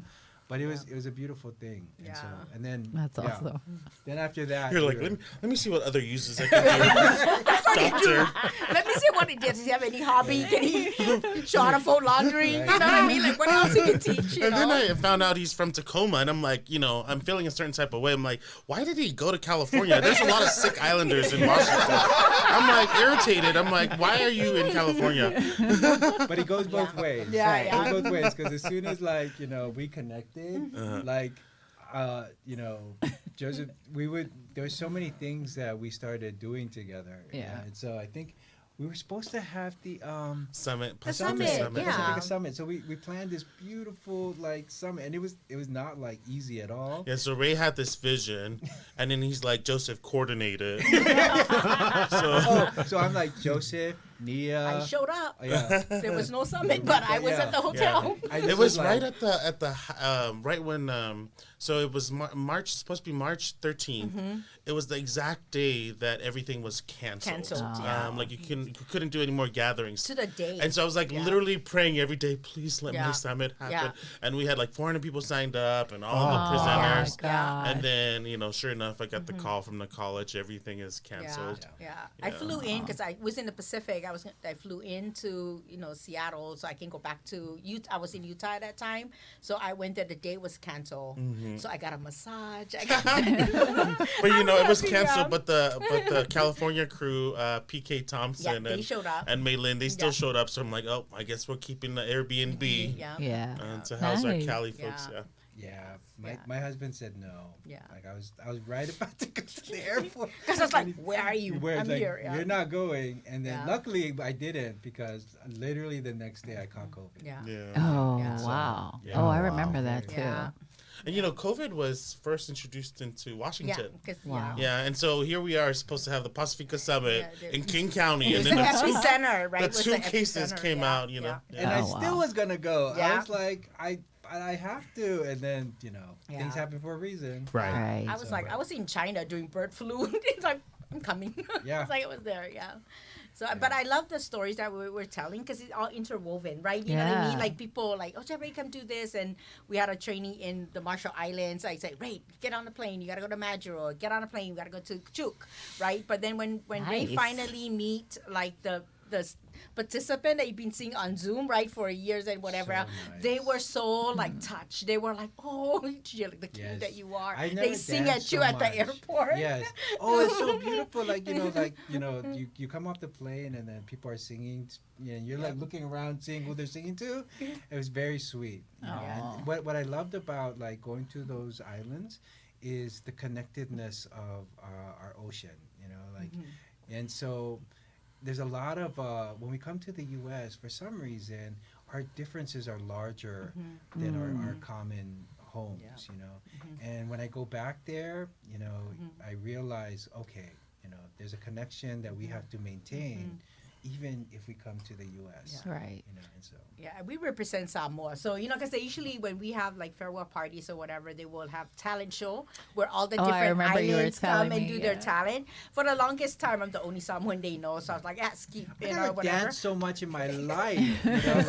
No, but the funny thing is they will play a Samoan song, so we take turn. So you do the kawalunga, and then I ayuli, and then I Yeah. kawalunga, and he I ayuli. Like, we take turn, you know what I mean? So you never know who's a couple. We were like, your turn. And he was like, and of course they have to have like the long version of the song. Right. But Of it course. really does show like the, you know what I mean? We're all connected, you know? Yeah. So I think then coming to here in the U.S. where we do this national work is easier because we develop relationship with Right. all of us back home. So it Yeah. was easy for us to connect, you know? Yeah. So even connect with the National Tonkin American Society with Fahina. I worked with Fahina for over 20, 30 years, you know what I mean? And all that kind of stuff. So it was so easy to form this national Yeah. it's actually bringing strong organization together. So it's not like, and I think it would be harder if we go into the place and build in the state or city and bring it together. It's much easier that you bringing strong organizations together. So, and I Yeah. feel it's because of all this connectivity, and also include all of our brothers and sisters in the U.S. Pacific. Yes. Yeah. Right, because we don't want to develop something because they always feel left. Because I was in that area, that was my area, right, in the U.S. API. So I always feel like, because I was coordinating national stuff in that level, but we always feel like left behind in a conversation in a continent. And I feel like doing this is bringing those, the two conversation together because it's wonderful. Yeah. And And it's also like a rootedness in our Pacifica values, that is grounded in place, Yeah. right? And we have access to that. We're blessed to have access to that, right? Yeah. yeah. Yeah, don't be surprised if Nias are like on their money, in like 5-10 years. Because when I go to these places, it is unbelievable, like the esteem that Nia brings in, but like a very Yeah. sincere. You're part of us, and and so that part reminds us that that doesn't stop in the Pacific. Right. Right. So when we brought the response team, we absolutely needed to make sure that we're as represented as well as we can. Yeah. We're not there yet. There's a lot of Melanesian representation that we want to try to increase, and our COFA communities. We're only as good as they are, so we have to continuously help them improve their capacity without stepping on their autonomy. Yeah. And they're teaching us a lot too, the Kofa like Melissa and Wine or whatever. I really love the dynamic of it all. You know what I mean? Like they were like, well, we do this. And they have a lot of great ideas and things. So I really like that group. It's like a family. I feel like we're kind of like the 23andMe. It's like a Right. family where we didn't know each other and you Yeah. got a report. I'm like, oh my God, you're my uncle. Yeah. Yeah. And the good thing about us coming together is we don't get to appropriate each other's culture. Don't do that.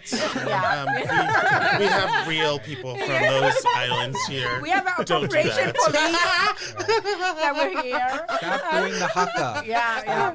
Oh, yes. Don't do the haka. Yeah. It's like I understand like in artistic interpretation, but that's not like you're trying to like show your version of it, but don't just sort of take someone else's culture and brand it. Yeah. It's very off-putting. Yeah, and I love it because we have all the, so right now we're doing a lot of translation on different stuff. We don't even have to look far and hard. We already have a list, when they ask for this, we ask folks. And we also validate stuff, right? Because I am from academia, and in academia, there's so few Pacific Islander in academia that we make stuff up.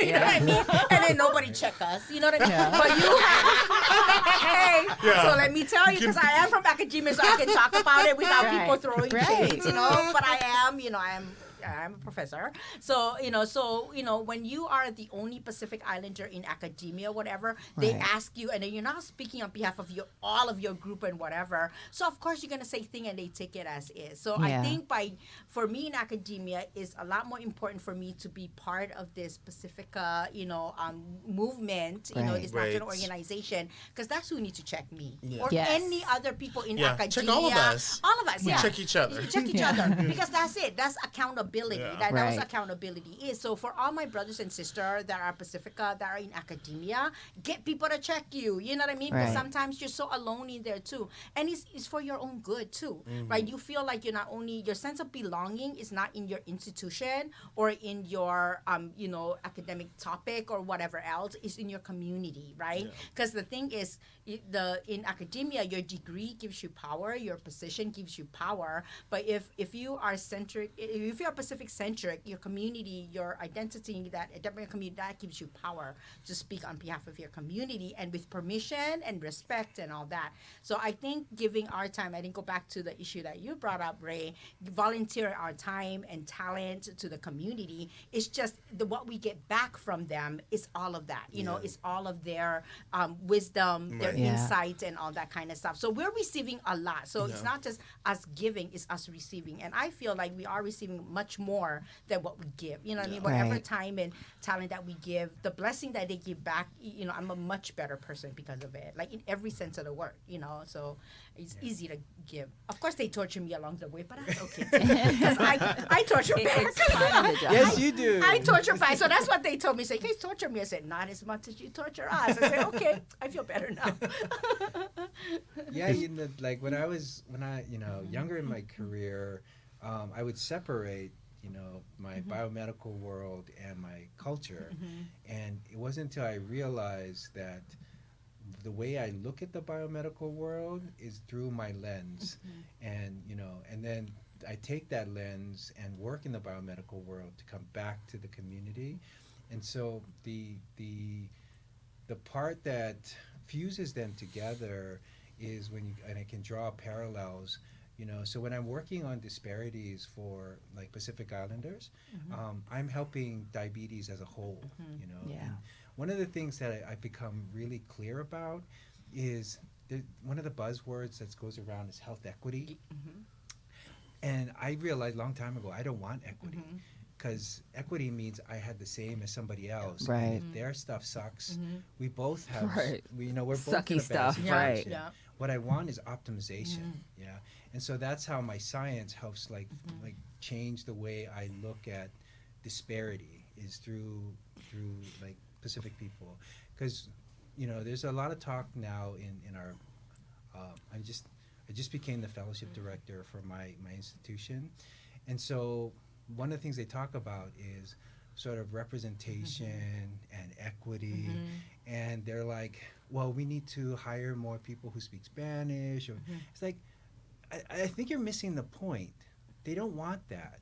They want optimization. They want competent, compassionate, efficient care. Right. And the way you can tell when you got there is because you wanted to. Right. Right? Because, there's just this thinking that people want something different in healthcare. They don't, right? They want what you want.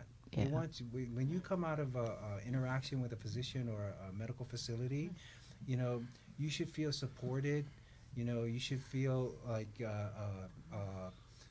at peace with your decision, and that somebody just advocated for you. Yeah. Sure. And that you're not stressed out because of all the things that go into sort of making appointments and getting prescriptions. Right. And so that's where I think our national dialogue needs to go. no one will listen to me in regards to that, and I'm fine with that. So I'll work with that in my community, Right. and that's what I'll push for. Yeah. So, and that's, on that side, it's like reform, right? How do we look at the existing infrastructure of health care systems and work from within? But then the outset of that is a very Pacifica value, which is how do we steward our own health, right? And also like the implicit bias is a very real thing with white people, right? No matter what they do, they cannot educate themselves out of implicit bias. And so the care that our people are going to get is always going to be compromised unless it's actually coming from our own people, right? And this is why Dr. Nia's work is so like awesome, and it's this, building community health clinics, Pacifica community health clinics, where we're doing exactly that. And then not only the Western medicine, but incorporating in traditional medicine, right? Because oftentimes Western medicine look down at us as savages or lesser, good. But oftentimes in our traditional medicine, and spirituality is incorporated, right? The well-being of community, the well-being of the environments that you're in, right? Is all important. And so I think that's another thing that I'm excited for is these community health clinics that are going to stand up because of the work that we are launching, right? So we're doing an assessment because it's a long path to become a federally qualified community health center. So there's a lot of work there, but we have the data, so we also have in this national group, we have a research and data. We're going to publish the assessment and thank you, Poly by Design. Remember that survey saying, can you push this out? Because we want to, so that's the survey, the results is coming in. We have a lot of participation from Washington and Oregon because there's also like border states and things like that. That will help justify this, a health center, that is Pacific led, right? So I feel like that is the next frontier, and that work could never been done if it wasn't before like a national organization. Because even though the health center is placed in a state, a lot of the information and support can come from national. Because all of us can go to HRSA and advocate and say, but we want our health center here. Like we are going to the community can decide where the health center goes versus HRSA was like give it here and there, right? And I think the other jewel that come out of this, it's that we're actually asking Nina Tolenoa in Koshrai, to help. So the TA to help build the health center came from Micronesia. Wow. So because he was the latest community health center that submitted his application to be a federally qualified community health center. So he's like top of his, all the rules and that kind of thing. That's awesome. But the awesome thing is all his relatives are in Washington State. So it's actually they're with me. Yeah, all of those folks that are going there. So the thing is, we are asking the USAPI to provide TA on this side over here, like that reciprocity. Yeah. So I think there's beauty in that. Yes. And he is so excited because I think the call will be like 5 a.m. his time. He is going to get up and be on that call because it's that sense of service, And then we're so excited. And I think that's one of the highlight, one of the things you look forward to, is helping get that. Because once we get that one, then that will be the model for every other health center. So it's going to go quickly, into different communities because we now have the template for the U.S. We also have data that was being collected, identify new data to be collected, and so it's a beautiful thing. And having a national organization can help facilitate all of that, all the things. So we're But that's so how excited. that relationship we have with Nena wasn't overnight. Yeah. So that whole thing about like giving back and using your strengths, it pays dividends. I'm the only Pacific Islander endocrinologist on the continent. And so I know that this is the resource, and I gladly live it out because I know it's going to come back, and it's coming back now like that. Yeah. And so, part of me understands like we all shorten our names, and that shortness of our names allows us to sort of facilitate us in a certain space. Yeah. But the whole name, the whole name is where our connection is, Right. and so that whole operating in these spaces and building relationships with each other, it's been pretty amazing to watch. Yeah. Because it's crazy how like there's so many connections that are already there that we find out, that's already been there that just naturally have come together with this response team. Yeah, I love the whole thing. I love the work that you guys are all doing. I love That we're doing. That we're Yeah, that we're see? doing. Thank We you. all, yeah. Koviki talk. I still remember the Thank you. call. Remember we say, okay, we're gonna do this podcast on COVID-19, and we're all like the 3 days before. So what's the name? Oh, of it wasn't 3 days. It was Mackie and I all week. We were All like, week, yeah. we tried to come up. I was like, I got Well, nothing. no, well, we came got up with a nothing. bunch of different names, but then they were taken. Like Yeah. we were like, as one, like Fatasi. Yeah. Oh, Yeah. let's do that one. Oh, there's already a nonprofit organization Yeah. named Yeah. Fatasi.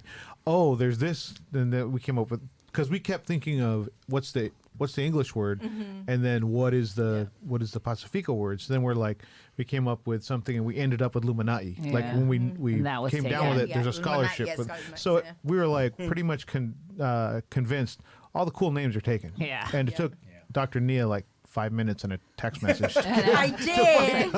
That's how it went when I, was talked like, to her yeah. about it. Yeah. Like when I called her, okay, the first question was, "What? What do you want to do?"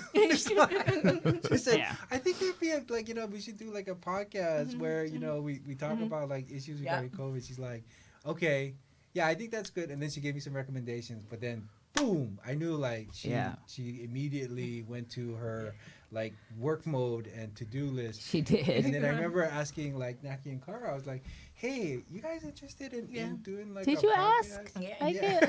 Yeah, I don't remember volunteer, that you guys, conversation. I feel like it would be really good for you guys Yeah. to think about, Yeah, because he was like, I have this great idea, whatever. I said, I got it. And then, that week, I was writing the Picori grant. Yeah. I was like, oh, I can fit it in. So I'm Yeah. a Pacific Islander. I can take a size 5 dress and fit into my size. That's like easy. I can squeeze in. And so we put it in, and then so Ray was like, but it was his response to contact you two to say if you guys are okay with it. Yeah. I said, I'll write the grant. You figure that out, and then once we get the money, we will connect back again. So that one was a quick turnaround, and then I contact you guys again and say, hey, we got the grant, and we're gonna do this the podcast around COVID-19 issues and that kind of thing or whatever. And then we got on a call for the name, what to call it. Here everybody had their job. Dr. Neil was going to go find the funding, write the grant, send it in. All we had was the name. And we all couldn't- Naki and I were supposed to just come up with a name. We couldn't even do that. Dr. Nia comes back and goes, I got it. I got the funding. I got the program. We're going to do it. What's the name? And Naki and I are like, yeah, we don't know. We still don't know. And I got on my phone. I was like, everybody, we look at 5 minutes. Somebody was like, Koviki talk, because that's go. I was like, what about go? It's like, oh yeah, okay. Flyers went out and all we that knew stuff. the minute you said that when you were on Everybody that was Zoom like, call, yeah. Koviki talk? Yeah, absolutely. You guys assembled the squad. And it was like, Yeah, it it's quickly pretty came to awesome. my attention. Then I was like, I think I'm just here for photo ops. Which is kind of what you have Yeah. to do. You have Yeah. to sort of trust that the people that are good at what they do are going to do what they do, and then Yeah. let it go. Yeah. And so that's a problem with our community. Yeah. Yeah, the blessing is we never have to trying to find a guest or what. You know what I mean? Like there Yeah. are always people want to, and it's quickly, even if one cancel, it only There's takes somebody 2 else. minutes. Yeah. So the power of the power of trust, Yeah. and Yes. respect, you know what I mean? And those things, it's both ways, right? So, it's like somebody cancel, I got to call somebody. Oh, immediately, yes. And therefore, so I feel like, it's a very community thing, right? Right. We're still waiting to, and that's why we have to expand it, because it's best practice. I mean, people actually tune in from everywhere, Right. Afghanistan and, Yeah. all of these areas, even all of I work with, Massey University in New Zealand. So I have, students, PhD students there that I mentor and all that, and a project, with the, food projects that we do with APIA. And then every time I talk to them, I say, oh, I like this episode or whatever. I say, you guys watch? I say, of course, with their New Zealand accents. That's really sexy. That's nice. Yeah, it's there's just customary, right? Like Faftai Mole Avanoa, like. But when we hear people saying like, "Thank you so much for the opportunity to be on," like it doesn't. There's times where it's not like a customary thing. Like they're literally happy to be on the show because the show's trusted. It's a piece of the community. I think that's a big thing. Is it's seen as a piece of the community, not an NBC special Yeah. that's like, that's cool, it's on mainstream, Yeah. but no, it's like people from the community. Yeah. You had talked about it earlier about I always think of FUBU, right? Yeah. When we start Koviki Talk, I always think of the FUBU, for us, by us, Right. for PIs, by PIs. I think that's the the big piece of it is it's I a trusted piece of the community. I think that's why it's taken off. This whole movement is taken off. It's because for us, by us, our faces doing the work to try to help our own community. But it's an example of what we were talking about before. Equity meant that we would just have the same media sort of resources that other communities have, which who knows whether it would have been effective. Right. But optimization means that we have something that's culturally relevant and vetted, and so this is a prime example. So the expansion of PPD's capacity, into the media world is only going to help all of us. And that so we go past equity. We're not the same. Right. I think that's the thing that took us a little while for us to, and the USAPI was a perfect role model for us, is that we're not the same as other communities. We're statistically invisible, and instead of like going to these agencies and listening to their excuses, it's time for us to come up with the solutions ourselves and then hold them accountable. And so Joseph is a perfect example of this with like their work in King County. Is I don't want equity. I want the optimization for my people's outcomes. And so when you have groups that are coming to us and telling us, we're going to teach you how to do community engagement so that you can get the vaccine out. No, you're not, because you don't do it well for yourselves. Right. We're going to do the work, and you get to see how it's done. Right. But that also means that you don't have the authority to tell us without evidence How, when, where. Right. Exactly. And so I think that's the thing that these agencies are listening to because of the acuity of COVID. That's what we'll have people say, like, you're naturals, you guys should be on CNN. Remember we were hearing that? Like, some of the people in the community were kind of half joking, but like that would mean you made it big. And Naki and I were always like, maybe PINN, but like I don't want to be on CNN. I want to be on the network. I want to be on the network that reaches, my people, my community. We want PNN. I don't know how many people have reached out to me on Facebook through Koviki Talks about a question or and so that's it's working. It's effective. Yeah. Right. I love it when they ask for the Samoan Fauci. Remember that email? And the email's like, what's the Samoan Fauci? I was like, what Samoan? Oh my gosh, it's Dr. Ray. So we want to hear from the Samoan Fauci. Yeah. I was like, who is that? In the middle of the pandemic. Yeah. Like, we don't listen, but what does Samoan Fauci say about that? I'm like, who's it? Oh, it's like, oh, Ray, let me call up. I'll text him to see what he thinks about this. But so it's really, I feel like that's the beauty of it all. It's trust, right? Because we were talking about us doing our own thing, building our own thing, and all that kind of thing. But if you listen to conversation with like all the funders, right? CDC, HRSA, even like private funders or whatever else, they always say our community, like the community don't trust us, right? And things like that. But every time I'm in the circle to have a conversation with them, I always say, you don't trust us. You know what I mean? Because every time you give us money or resources, you already set up all the boundaries. You have to do it like this or whatever. Why don't you trust us to do, because we know our culture better, people, to change all of that and do it. And we show you that we can do the right thing. The good thing in the USAPI, we've proven them wrong so many times. They just let us do it. Like every time we do a program, it is the #1 CDC program, diabetes prevention program. We have the highest, recruitment, retention, and weight loss and all that. And they're wondering, like, why is it like that? It's because we didn't follow what they say. We told them, and we pushed back, and they allow us to do it. And at the end of the day, we shouldn't be allowed to do whatever. We should be allowed to do what we want to do, not be allowed to go outside of their box, because we're never.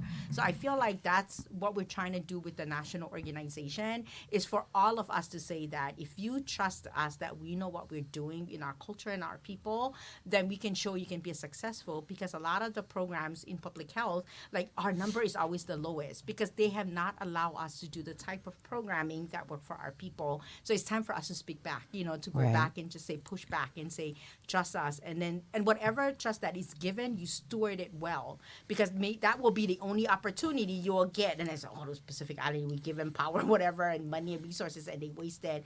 But if you do a really good job, they will trust you with more, right? It's just like that's how trust work everywhere else. Right. So I feel like that's why Joseph and I, and then even Ray, we talk, and even our Thursday night talk. I look forward to those calls on Thursday nights because you can hear people with same value, and then we have a goal, for our people and vision. So it is a wonderful place to be in. I think that's a piece that everybody who is involved with funding that's public, right?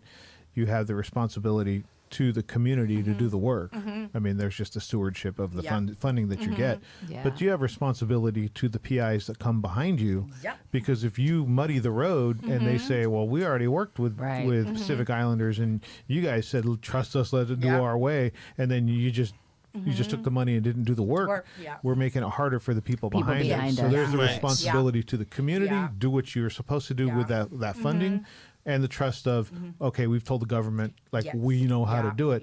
But then there's a responsibility to the next generation to not muddy those waters for them. Yeah, we're publishing papers on that because even they're looking at why this program is so successful. But it's all culturally based, right? So, and then at the same time, we also have the capacity then to write papers, scientific journals, and report back to the community, because that's how they say best practice or, things like that is, research papers. So, and then instead of, academician write the paper, we form a research council so that the younger Pacific researchers that are coming in can be part of that, because they're building their careers too. So we also, in the beginning of our talk, we're talking about, people, Ray always say he's sunsetting, right? There's someone saying, he's always trying to hide in the shadows. There's someone we say,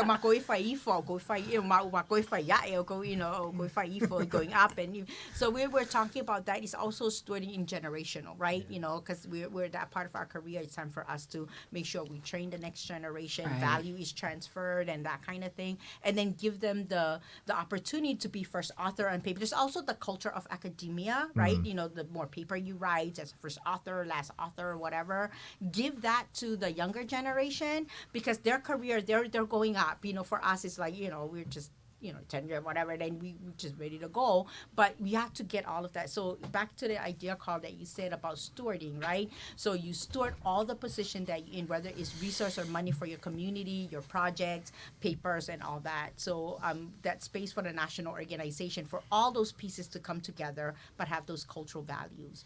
And the police.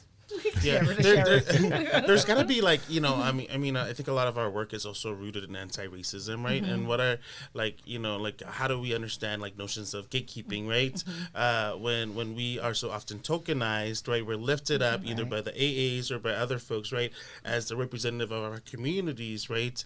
That's a lot of power, right? But some people, when they're in those spaces, they start to think that they own the gates, But really, your job is to open the gates for our community. And if there are folks that might come and disrupt the work, maybe close the gate and give them a little time to, that's always the disposition of our work, right? And also we die. We don't live forever, right? It's like we do everything for our descendants, that's, and I think in American culture, it's like, you're so escaping that, right? Death and conversations around all of that stuff is just not in front of you. Go on the islands, all your dead ancestors are right in front of your house, and so you have to think about generations from you, right? And your action, either you can sell out those descendants or you can lift those descendants up and also give them voice, right? And that's the whole thing. A lot of people are like, why are you so adamant about NHPI autonomy, right? It's self-determination, right? It's the work of lifting up your descendants, right? So that they are centered, when they do come into this world, they are centered in this world, right? They're, I think at this, I think for a long time, Pacific Islanders don't feel home, right? Don't feel like they belong, right? There's a reason for that. When you're not the one that is centered in your own lived experience, right? And driving your own canoe, then you feel that way, right? And we don't want the next generation to feel like they don't belong, right? We want we want them to feel embodied in the soil that they stand on, in their own spirituality, in their own bodies, whatever that is, right? But like it's a work of like bringing back that embodiment that I think a lot of it has been lost when we came over here, and there wasn't the infrastructure to actually help us, like make us feel like we belong, and I feel like that's the job that's at hand right now is how do we create home for Pacific peoples, The survey was huge in that regards, because this was the first time any upstream factors regarding the NHPI experience around COVID has been reported. And it's not the first time some people have tried, and the reason why it was successful is because it was rooted in our community engagement. We relied heavily on the wisdom of our community partners to guide this survey, and so it paid dividends because now we can report on things like healthcare access. So before the pandemic, I think the difficulty to see a provider was between 18 and 30%. And it varied based on your educational level. After the pandemic, 2/3, no matter where you land, had a hard time seeing their physician. So when you match that up against the fact that we have the highest rates of COVID and the highest mortality, there's to me, that's a signal, right? If you delay care in a group that's at high risk, you're going to have a bad outcome. Exponentially worse. And so not only can we describe that particular situation, we can dive deep into it and say, and the reason why is because of all these other factors that are going on in our community. And, this survey to me is the biggest, reason why we need to move data collection from agencies to communities. Community-based, because we're statistically invisible, and we've been for decades. Like the NHPI, the AAPI, right? And I think that it is time to disaggregate the term, right, and the people from the directional, how they're going. But I think there's been really great work between the two communities in the past. But it's just come to the time now where we did do great work to get together in the past, and we still recognize each other as people of color, and we're always going to, like the Asian situation with Asian hate, right?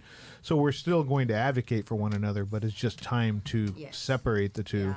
And that doesn't, I don't think, discredit the work that our elders that generations put in together, because we truly didn't, the PI side of it didn't have enough voice. But just looking at the conversations that are on the table now, it is time to have our own voice. It goes past disaggregation, because even aggregated data is reported. The part that we struggle with the most is there's nothing on us. Like they oversample Asians in the national health surveys, and so you get some data on Asian populations. You get zero on NHPI communities. And so, that you can see how tough it is to intervene when you don't know what's the cancer incidence, breast cancer incidence for Samoans in California. If you don't know that number, then you can't put any resources to it.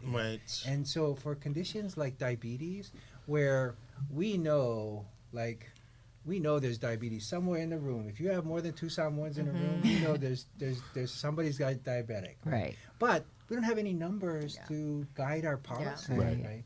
There's no diabetes prevention programs for Pacific Islanders. Well, there's DPP, Arkansas. Arkansas DPP Arkansas and DPP. whatever, But it's we also have the national DPP, you know what I mean? But I think to your point that I love is that without data, the resources in the U.S. is all based on data, right? So in the Is model, that the anywhere? U.S., everywhere, Yeah, right? US, Australia, Australia, everywhere New else, Zealand. and a lot of that, the model is in God we trust, right? Yeah. But everybody else bring data, so God will give you whatever, but we all need to bring data because that's all Right. they will gain trust. And I feel like the survey that we did, as you know, is that is going to bring us resources to our community, right? And then at the same time, we are. Can I do a commercial? Yeah. So for Koviki Talk, so the result is being analyzed right now. We have the preliminary result. We're gonna start reporting the detail. It's a lot of rich data through Koviki Talk. So we're gonna do a press release first. So the good thing about we doing the press release, right? Pacific Islander, the group that actually come together to collect the data. They're going to write the results and they're going to do a press release to the world on what the result of the data is, right? So that's what Ray was doing last night because we were like eating and he was like, okay, who's going to say this quote or whatever? Who's going to do it? So I was like, okay, let me eat my hamburger first. So, and all that kind of stuff. And then at the same time, the second level of dissemination is that we're going to look at different, the policy team will look at what are the policies that came out of the data and all that. The research and data research will write the official report that's going to be online. But I think the other important part is let the community know. And where the community listen to the Koviki Talk, right? So we're going to bring in the result. Like Ray can go, we can just go over all the different results and have a conversation around those results. So that's a commercial. So tune into Koviki Talk. We were going to schedule the revealing of all of the specific data so that we can have a community conversation around that and open the lines. So, Naki, check that one off the agenda. Check it off. Dr. Nia took care of that one for us. Yeah. It's got to be celebrated. I mean, so we're lifting up Ray. Yeah. You know, like when has a Pacific Islander like endocrinologist presented in front of Congress before, right? Yes. Yeah. So this is all new work, new developments, right? And like data is very important when it's actually governed by the people. Used by the people for lifting up our communities, right? And so the Data Research Council is so critical because then we actually get to direct the work of data collecting for our community, and not always like the subordinate to academia, but actually academia is subordinate to the community and how the community actually commissions for our data to be used, collected, and surveyed. So this is all NHPI led, presented in front of Congress. It's a beautiful thing, and we're going to see more of it. Well, we worked with Asians. The AAPA is I forgot their acronym. The Asian American Psychological Association got the money for Native and Pacific Islanders. So we steward the space for Native Hawaiian Pacific Islanders. And every recommendation that we brought forward, it was not recommendation like we're going to do this.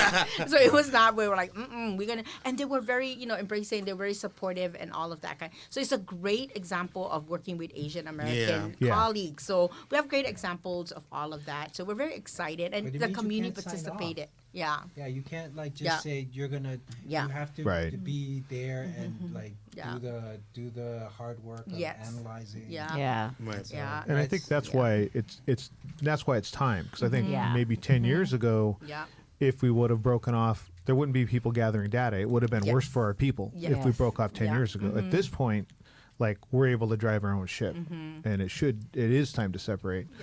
How do you think we got there at this point where it makes sense to do our own thing? Because like I said, 10 years ago, we would have separated, but then we have no data. So we would have ended up with worse health results if we weren't kind of tagging along the AA community. How do you think we got here to the point that now it's time? What's different now than 10 years ago? Capacity. I think Nia's always had that capacity. Yeah. And so, who doesn't have a problem with AAPI? The Pacific. Yeah. And so she has been gracious enough to lend that capacity now to the continent. And then you have people like Joseph and Manu Malo and Melissa Leilan and Josie Howard, who have been improving their capacity to engage, local government, state government, and also the community. And so you take that with an academic group that's now gained capacity, in regards to data collection and surveillance. And we finally have enough on the table for us to advocate for ourselves, because if you don't have the capacity and you go out and you want to call shots, you're gonna do what Carl said and do more harm than good. Right. So now that we know what we want and how to get there, it's time for us to start doing that for ourselves. You know? And so, and I actually, you know, Carl, I don't even know if the AAPI has ever benefited us a couple decades ago. You know, I think it was just another way to erase us, right? And not actually, you know, how like when you pull the Band-Aid from the wound, you know, then you allow the wound to actually heal, you know? Yeah. This was like cover up the wound with this Band-Aid and that Band-Aid, right? But it was actually still there, right? So I think it actually slowed us down. That will, if you have to if you're dependent on another group, right? It's going to be hard to become independent. Yes, So because all your muscles that you're supposed to work, right? It's all dormant, whatever else, and you continue to rely on it. And I think on the spiritual side of it, so spiritual side of this is I think God, you know, providence, right? It was putting everybody in that space, right? It's easier for us to do now that we do have strong organization in Utah. We have strong organization in California. We have strong in Hawaii and all that kind of stuff. So that on top of, and then the other thing that is different too is communication. You know what I mean? Like it's back in the day when I said whatever else, you have to call somebody or you have to email or whatever. We have phone call, Zoom, you know what I mean? All this. So there's opportunity for us to get together and develop trust with each other and all of this. So it's also that one mind, one spirit, right? Because we just, that group, that Thursday night group that we talk, we have some disagreement or whatever, but at the end of the day, we can come back and say, no, but we're doing it for our community, right? And that kind of thing.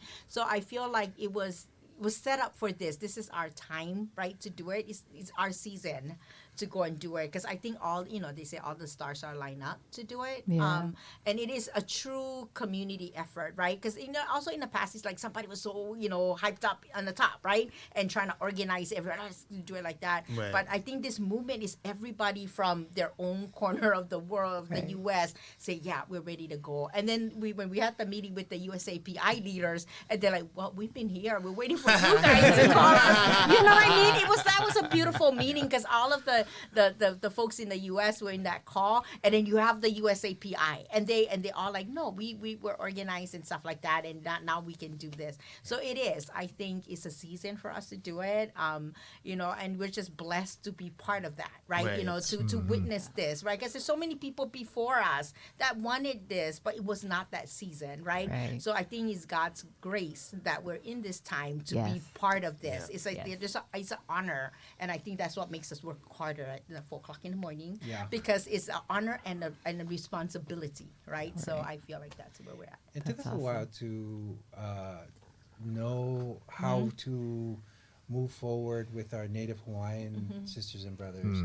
Like it's I know it says NHPI, but in reality, you know, the intersectionality between those two groups is very difficult. And it took a while for us to sort of understand, like, how do we operate on national levels together? And I think because now there's more trust, we're able to speak with each other and not for each other. And so that's been a huge part of our... And we love our NH partnership, like Sherry, whatever. They support our stuff. They're coming, you know, at the table, like whatever you guys need, TA and all that kind of thing. So because it really does not make sense. We said we're going to separate from the AA, and then we don't have, you know, a good relationship with NHPI, right? So building, and we're also building from such a positive space, right? You know, so I feel like, you know, all of those stuff are in space, in that particular space. So leadership in that organization is different too, you know, and things like that. So she, you know, she flew from Hawaii to come and talk to figure out how to improve the lives of Native Hawaiian in Oregon and Washington, and that took a lot out of their resources too. So, and things like that. And we, you know, in this national organization, we are going to meet up, you know, another commercial. So we are going to meet up in the Republic of Palau, right, in October, because now the USAPI said, if we're going to build this national organization, it's need to have, you know, in our culture, there's a blessing, a starting or whatever. We want to start it in Pacific land, like on the soil, the sand of whatever. And it's just so happened we planned the Pacific Out Gathering in Palau. It was supposed to be last year, but with COVID-19 it this year. And say, well, it makes sense then that for us to take, you know, because it will be the first time, you know, a lot of the group here in the continent will meet with with our partners leaders in the U.S. Pacific face to face, right? Because we've been talking through Zoom. You know, I met them, but you know, we went back to Zoom. So I think that's, you know, I know Palau. It's, you know, they're gonna open up. It's a limited number, so you know, we cannot take our usual 300 people over Right. there. So it's gonna be like a gathering of leaders just to start off the organization and build Nice. consensus with them. You know, all of Right. the leaders from the U.S. Pacific. So I'm excited about that. So that's moving forward together. I'm sure Right. we'll Yes. meet you guys there. Yes. Yeah. I'll She took reserve care your of community announcents. She took care of Goviki Talk Talk, yeah. promo. There you go. If you guys ever need an assistant, you guys have good food, so I can come here and Oh, get all good the food. commercials. Yeah. Yes. That's a hire. Always. What Nia was saying was really important because, you know, when you're asking for NHPI money, you don't need all NHPI to support you. You can just keep bouncing around till you find Find the some, one yeah. that will agree to you Yeah. Right. and disregard everybody else. Yeah. And so that's another way, like, non-Pacific leadership Yeah. has hurt us Yeah. in the past. you Yeah. know, and so Yeah. Well, dang. Ooh, 2 hours and Wow. 13 minutes. It's a good, Oh my gosh, I'm it's a good thing sorry. it's our show I because we know. can go Yeah, we long can or go as short as long we or as want. short as we Pacific want. Land, there's Right. no light that comes Yeah. out like, Nobody you know, tells us off when, air.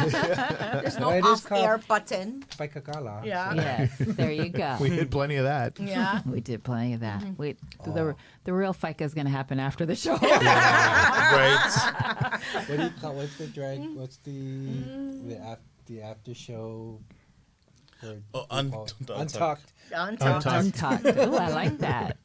We should get you a show. Yeah. Well, okay, so we're going to cut it short. So short, like we could go on forever. But we just wanted to thank you guys for coming in, taking the time to fly in and chop it up. We're going to chop it up some more after. Yeah. Thank you, Nia. Thank you, Raynald. Oh, Thank Joseph you. wanted to. Joseph wanted to make it really clear. His terms of engagement here requires that there's food. Yes. We're ordering food. We're ordering food. Yes. Don't expose me clear. on Yeah. FICA. On fire. I always order food after the show. So, yeah. We're We're good. all done. That's a Thank wrap. you for tuning in this Oh, morning. thanks for Thank you for having us. coming Thank you in. for having us. Check out everybody. They're everywhere. They're everywhere. You're going to see them soon on Koviki Talk because Yeah. Joseph comes on. Thank you so much for tuning in this morning. Have a great Sunday, and we'll see you next week. Love y'all. Yes. Yeah. Fast we Fast, so if you are.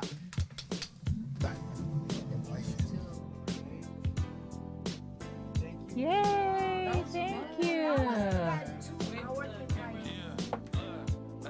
Get them with Yay. Oh, thank you for making these. Do you make these?